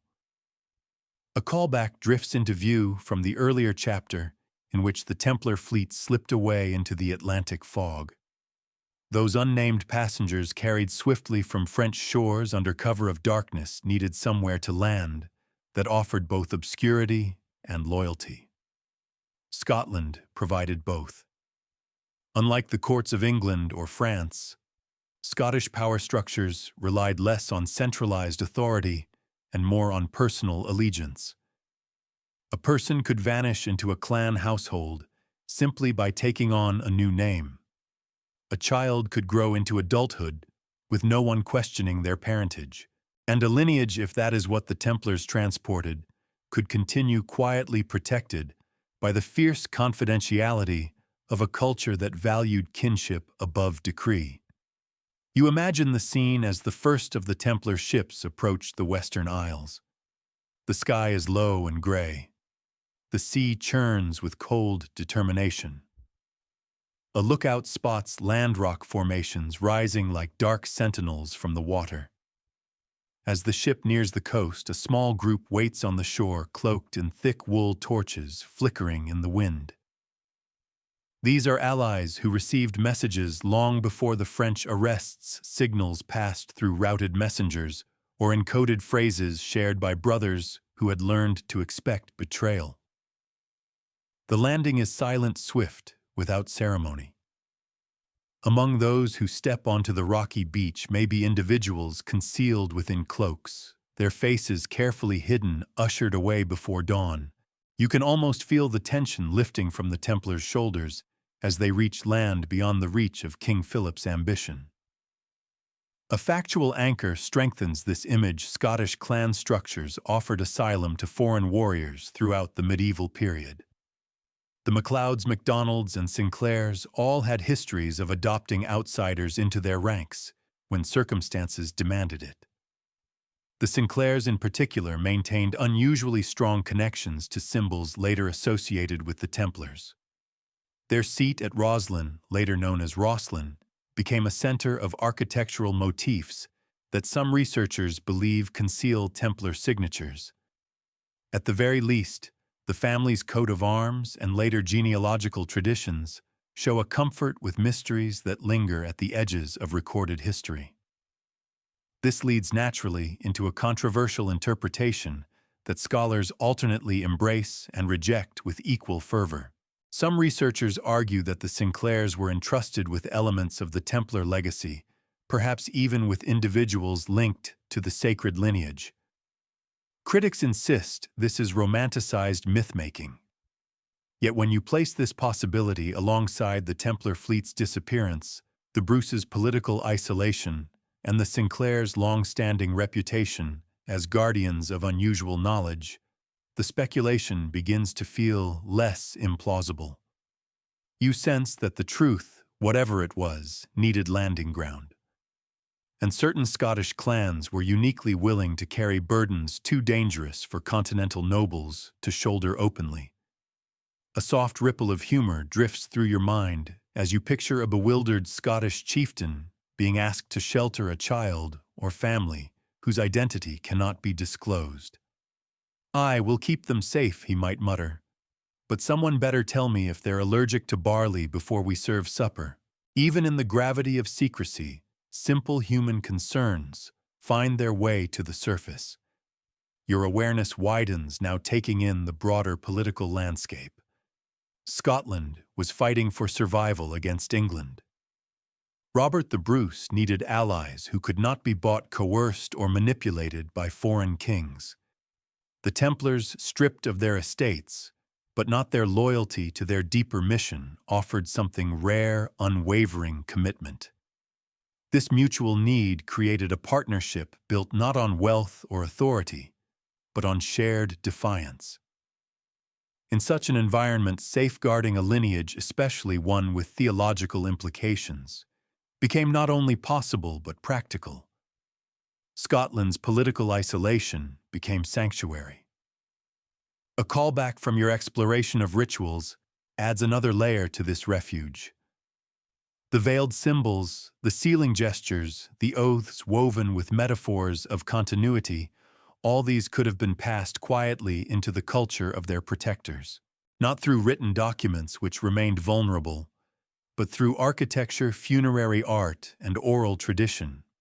When you think of the carvings at Rosslyn Chapel, built more than a century after the Templar fall, but reflecting an unusual blend of Christian esoteric and Near Eastern motifs, it becomes easy to imagine that echoes of Templar guardianship found new forms in stone. Some scholars argue these symbols prove a direct connection. Others insist they are artistic coincidence. The open question lingers softly. Can coincidence truly reproduce a pattern so familiar? The atmosphere settles now into a gentler rhythm as you consider the quiet possibility that the lineage lived here hidden in plain sight.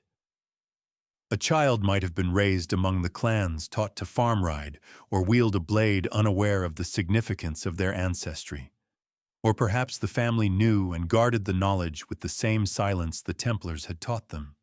The idea feels surprisingly tender. The Grail, no longer marble or gold, becomes a heartbeat sheltered by mountains and mist. As you step back from these visions, you notice something profound in the thread you've been following. Secrecy did not end with the Templars. It shifted into the soil of Scotland, rooting itself in families and traditions that understood the cost of revelation. The order collapsed under royal terror, but the mission did not.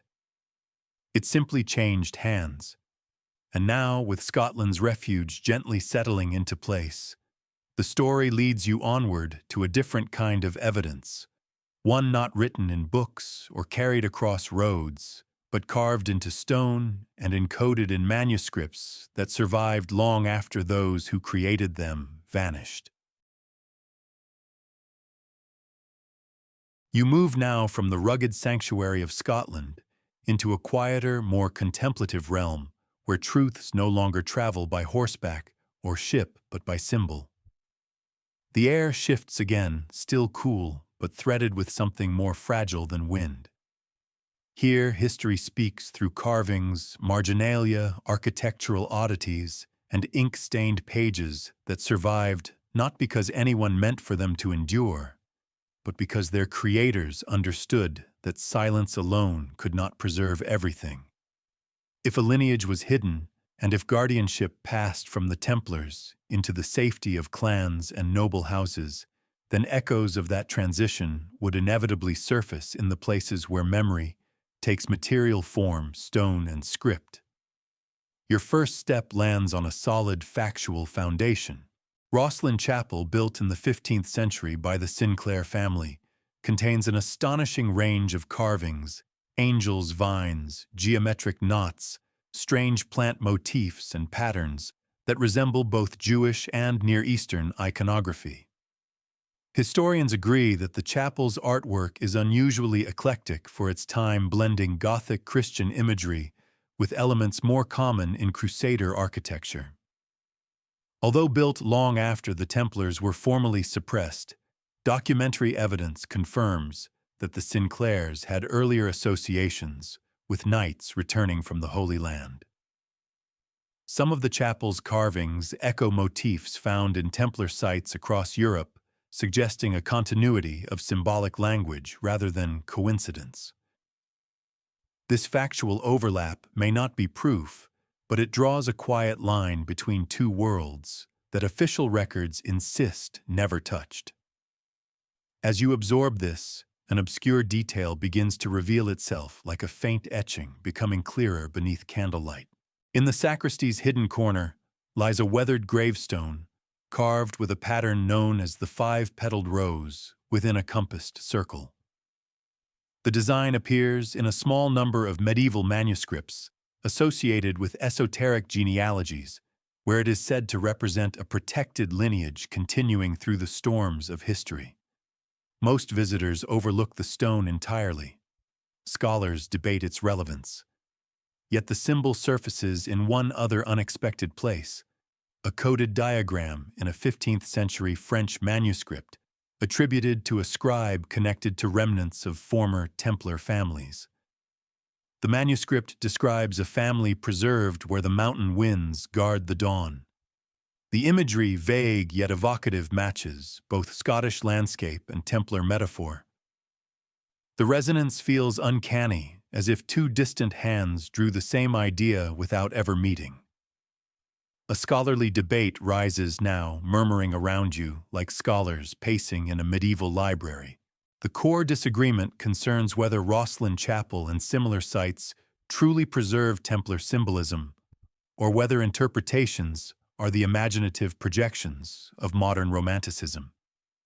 Traditional scholars insist the carvings are local artistic flourishes mixed with biblical references.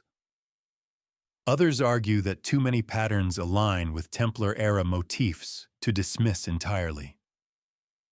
The open question at the heart of this debate remains unresolved. Were these designs simply decorative, or did they serve as visual echoes of a lineage the builders vowed to protect? Even the skeptics admit that certain symbols like the compassed rose or the interlocking star patterns carry meanings tied to secrecy, inheritance, and identity in medieval visual language. The symbols whisper even when historians prefer not to listen. A soft callback from earlier journeys drifts close now. You remember the unmarked Templar graves with tree-like symbols instead of names, the ritual gestures representing continuation and silence, the genealogical scrolls rumored to have been uncovered beneath Jerusalem. These motifs echo here in Scotland, not through parchment alone, but through stone that outlasts fire flood and royal decree. It becomes easy to imagine that those who inherited the guardianship found new ways to encode old truths, ways that could pass unnoticed by those who lacked the context to understand them. Your imagination settles into the dim interior of the chapel. Sunlight slips through stained glass, painting shifting color over the carvings. You trace your eyes along the apprentice pillar, whose spiraling vines mirror motifs found in Levantine churches where Templar influence once ran deep. At first glance, they may look decorative, but in the language of medieval art, vines often symbolize descent growth and continuity. The same themes threaded through the Grail as lineage idea. You picture a mason quietly carving these patterns, his chisel tapping softly against the stone. Perhaps no one around him knew the full meaning. Perhaps only the master builder understood which symbols were meant to hide, which were meant to preserve, and which were meant to speak silently across generations. You now step beyond Rosslyn, allowing your attention to widen across Europe where other clues have survived. In Portugal, churches affiliated with the Order of Christ, a successor to the Templars, display carvings resembling the same interwoven symbols found in Scottish chapels. A factual point underscores this: Prince Henry the Navigator, who helped shape Portugal's maritime expansion, was a member of the Order of Christ and inherited much of its Templar legacy. Several of his commissions feature unusual compass roses and star diagrams reminiscent of Templar designs, believed to encode direction, allegiance, or doctrinal secrets. Critics claim these symbols merely reflect navigational interests. Supporters counter that navigation itself may have served as a metaphor for preserving a lineage through movement and concealment. Both perspectives hold merit, yet the convergence of shape, timing, and legacy remains difficult to ignore. A controversial interpretation gently enters the conversation, shaped by researchers who specialize in cryptography and medieval numerology. Some argue that the Templars encoded genealogical information within architectural proportions, ratios, sequences, or carved arrangements that correspond to family structures. This theory, while speculative, grows from verified medieval practices. Monastic orders frequently embedded theological ratios into church layouts. If spiritual truths could be expressed in geometry, then hidden genealogies could be too. Critics joke that medieval architects simply enjoyed complicated math. Supporters reply with equal humor that no one enjoys complicated math unless something important is at stake. Your thoughts drift toward manuscripts now, where coded texts offer a softer, more fragile form of preservation. Among the most intriguing is a small 15th century book known as the Liber Catenatus, discovered in the archives of Bologna. The work is written partly in cipher, partly in allegory, and mentions keepers who traveled the sea with a child of promise.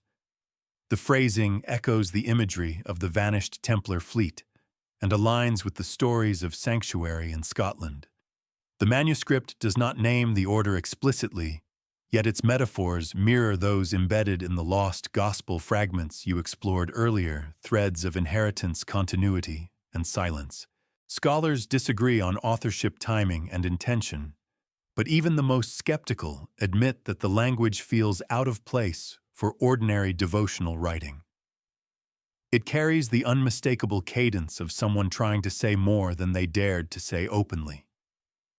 A quiet ripple of humor touches your awareness as you imagine a medieval scribe deciding to preserve world-shaking lineage secrets in the least convenient format imaginable, in coded metaphors buried in obscure manuscripts. If anyone ever deciphers this, he might have whispered, "I hope they enjoy headaches." The Templars and their successors seem to share a particular fondness for hiding clarity behind confusion, as if secrecy were a kind of sport. Your awareness sharpens as you notice the way these diverse clues, stonework in Scotland, carvings in Portugal, coded manuscripts in Italy, form a constellation across Europe. Each fragment alone proves little. Together they form a pattern shaped by repetition, timing, location, and intent. The pattern aligns with everything you've traced, a lineage protected through movement, absorbed into noble houses, woven into rituals of silence, and encoded into art that outlasts its creators. These clues do not shout. They hum softly like distant echoes of a responsibility once held by knights whose voices were extinguished, but whose mission lived on. A deeper, open question rises now, one without easy answer. Did those who embedded these symbols intend for them to be understood by future generations? Or were they simply leaving traces for themselves, a private confirmation that the lineage continued under their protection? Perhaps the symbols were not meant to be deciphered at all. Perhaps they served only as quiet affirmations, a way for guardians to glance at a pattern carved in stone and feel reassured that the story was still alive. Your mind softens as the narrative shifts from analysis into atmosphere. You envision a winter evening in Scotland centuries ago, a mason placing his final chisel stroke into a stone rosette before stepping back to admire it. To others, it is decoration. To him, it is a message, one that only a handful of people in the world could read. A message that says the legacy survives. Then you picture a scribe in Bologna dipping his quill into ink, smiling faintly as he writes a metaphor few will ever unravel. These small acts of devotion, preserved in stone and parchment, feel like the final echoes of a mission born beneath the Temple Mount. And as you leave these clues behind, you feel the path narrowing toward a single question. If symbols reveal a network of guardians, then who inherited the mission after the Templars' fall? The next horizon beckons toward the secret societies that rose in Europe's quiet margins, carrying whispers of ancient truths.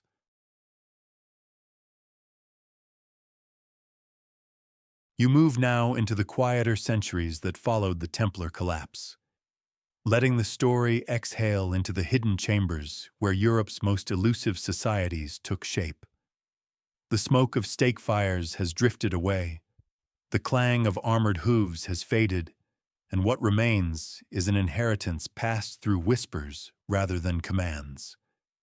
If the Grail lived, if a lineage continued through concealment ritual and careful guardianship, then the centuries after the Templars' fall were not empty. They were transitional, like a long twilight, during which custodianship needed new carriers. The world no longer had room for warrior monks riding openly beneath a red cross, but it still had room for secrecy, solidarity, and those who understood that certain truths must be carried lightly like flame cupped in the palm of the hand. Your anchor in this new landscape is a firm historical fact. In the years immediately following the dissolution of the Templar Order, several groups rose across Europe whose structures mirrored aspects of Templar organization. The most notable among them was the Order of Christ in Portugal, formed in 1319 with papal approval. Many former Templars documented by name in royal registers joined this new order. Their landships and administrative systems became the foundation of Portugal's maritime expansion. This continuity of personnel and assets shows that the Templar lineage did not disappear, its living members simply changed their mantle. The transformation echoes something familiar, the ability to shift form while preserving essence, much like the lineage you have been tracing. As you absorb this fact, an obscure detail emerges like a soft thread pulled from the edge of a tapestry. Among the archives of the Order of Christ lies a cryptic margin note in a 15th century nautical codex long overlooked by scholars focused on exploration rather than symbolism. The note describes certain travelers from the ancient vow whose passage across the sea was guaranteed by the order. The phrase is tantalizingly vague. Travelers could mean sailors or monks or envoys, but the wording ancient vow feels strangely aligned with the Templars' oath of silence and the responsibilities that oath carried. Scholars debate whether the note refers to religious refugees, former Templar families, or something more unusual, perhaps the same kind of protected individuals who once traveled the Levantine moonlit roads under Templar escort. The ambiguity lingers, a faint echo of intentions left deliberately unspoken. You sense a scholarly debate gathering around you, filled with the same mix of excitement and exasperation that has followed this mystery through every archive. Historians argue whether secret societies that emerged centuries later, such as early Freemason groups, carried genuine Templar traditions or merely adopted symbols for prestige. Traditional academics insist that no direct lineage exists, pointing out that Freemasonry formed much later and evolved independently. Others counter that numerous early Masonic lodges contained families with deep Templar ties, as well as rituals that echoed Templar practices, symbolic veils, coded gestures, and allegories of inheritance concealed within architectural metaphors. The open question remains unresolved: were these elements borrowed or inherited? If inherited, then the Templar mission did not end with the sword, it migrated into allegory. A callback rises from your earlier journey through Scotland, where Templars may have found sanctuary after the arrests. Scottish Freemasonry, particularly in the 15th and 16th centuries, developed traditions referencing the builders who carried wisdom across the sea and the guardians who preserved the line of the chosen. These references are often dismissed as poetic metaphor, yet they parallel the coded genealogical language found in manuscripts linked to Templar survivors. The connection grows even stronger when you consider Rosslyn Chapel again, with its intricate stone symbols that resemble both Templar motifs and early Masonic geometry. The convergence suggests not direct descent, but shared responsibility, a continuity of mission expressed through symbols rather than commands. The atmosphere shifts as you imagine a small gathering of early stonemasons meeting in a dim lodge lit by flickering candles. The scent of beeswax and damp timber lingers in the air. A master mason speaks in careful tones, offering a lesson about building not only with stone, but with legacy. Perhaps he gestures to a symbolic diagram chalked onto a table. An interwoven star, a rose within a compass, a branching tree reminiscent of genealogical continuity. The apprentices nod understanding only fragments, unaware that the ritual they participate in may contain echoes of Templar vows, crafted to protect a truth too vulnerable for parchment. And perhaps the master himself knows only that he carries something old, something precious passed down from those who survived a purge centuries earlier. A gentle ripple of humor comes to you as you picture a medieval builder trying to explain to his wife why he's carving strange symbols into a chapel column again. It's traditional, he might mumble, avoiding any further questions, because even he only knows that the tradition is older than his workshop, and probably older than his grandfather's grandfather. In this way, secrecy survives not through perfect understanding, but through faithful repetition. You shift now to another place where Templar echoes quietly persisted, the mountain enclaves of southern France, where Cathar survivors mingled with families historically connected to the order.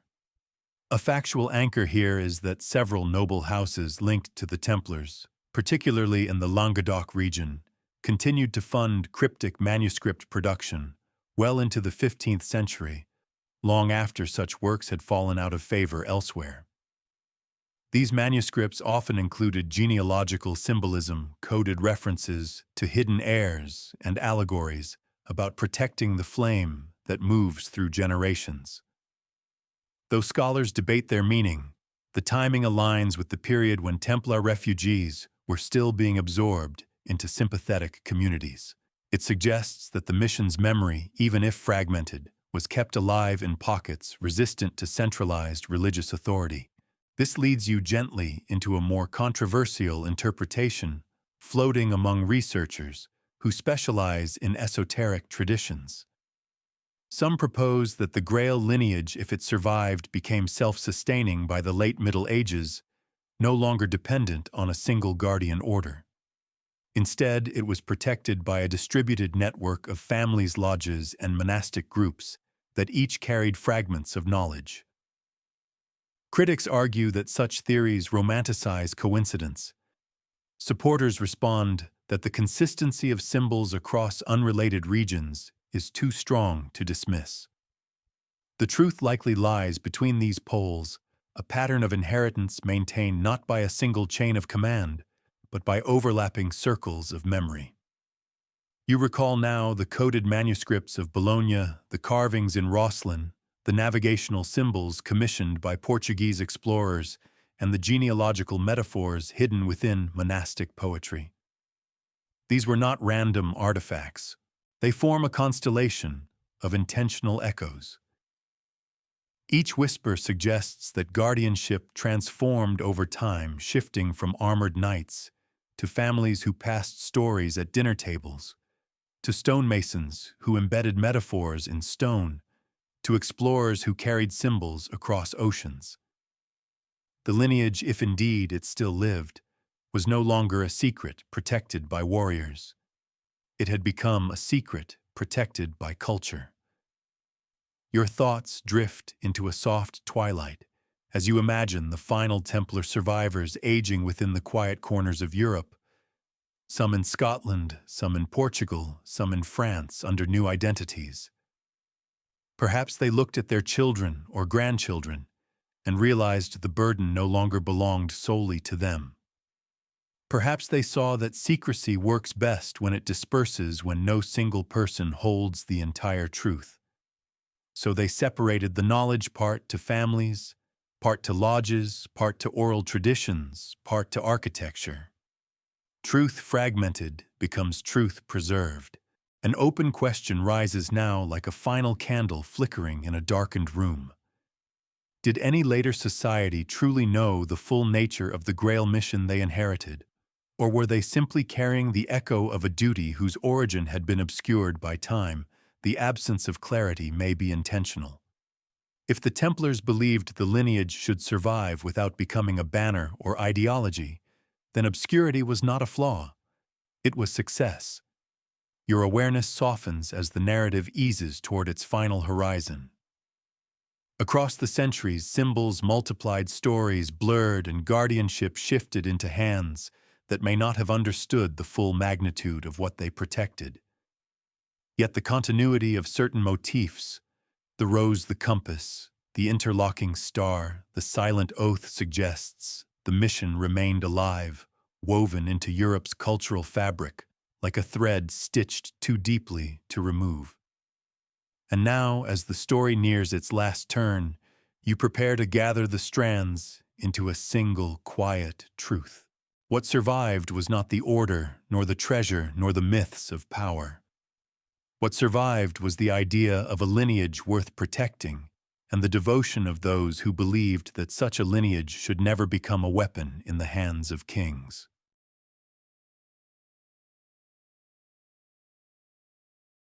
You arrive now at the quiet edge of the story, where the noise of armies, accusations, and encoded symbols finally recedes. What remains is a single thread, thin, persistent, impossibly resilient, running from the tunnels beneath Jerusalem to the remote hills of Scotland, and into the secretive traditions that followed. After tracing this thread through manuscripts, rituals, alliances, flight, and stone, one truth whispers more clearly than any document ever could: the Templars behaved. Not like men guarding treasure, but like men guarding life. Not a chalice, not an object. Something that breathed, moved, and needed protection across generations. The evidence does not shout. It never has. It aligns in small gestures, genealogical hints buried in early texts, road networks that served no military logic.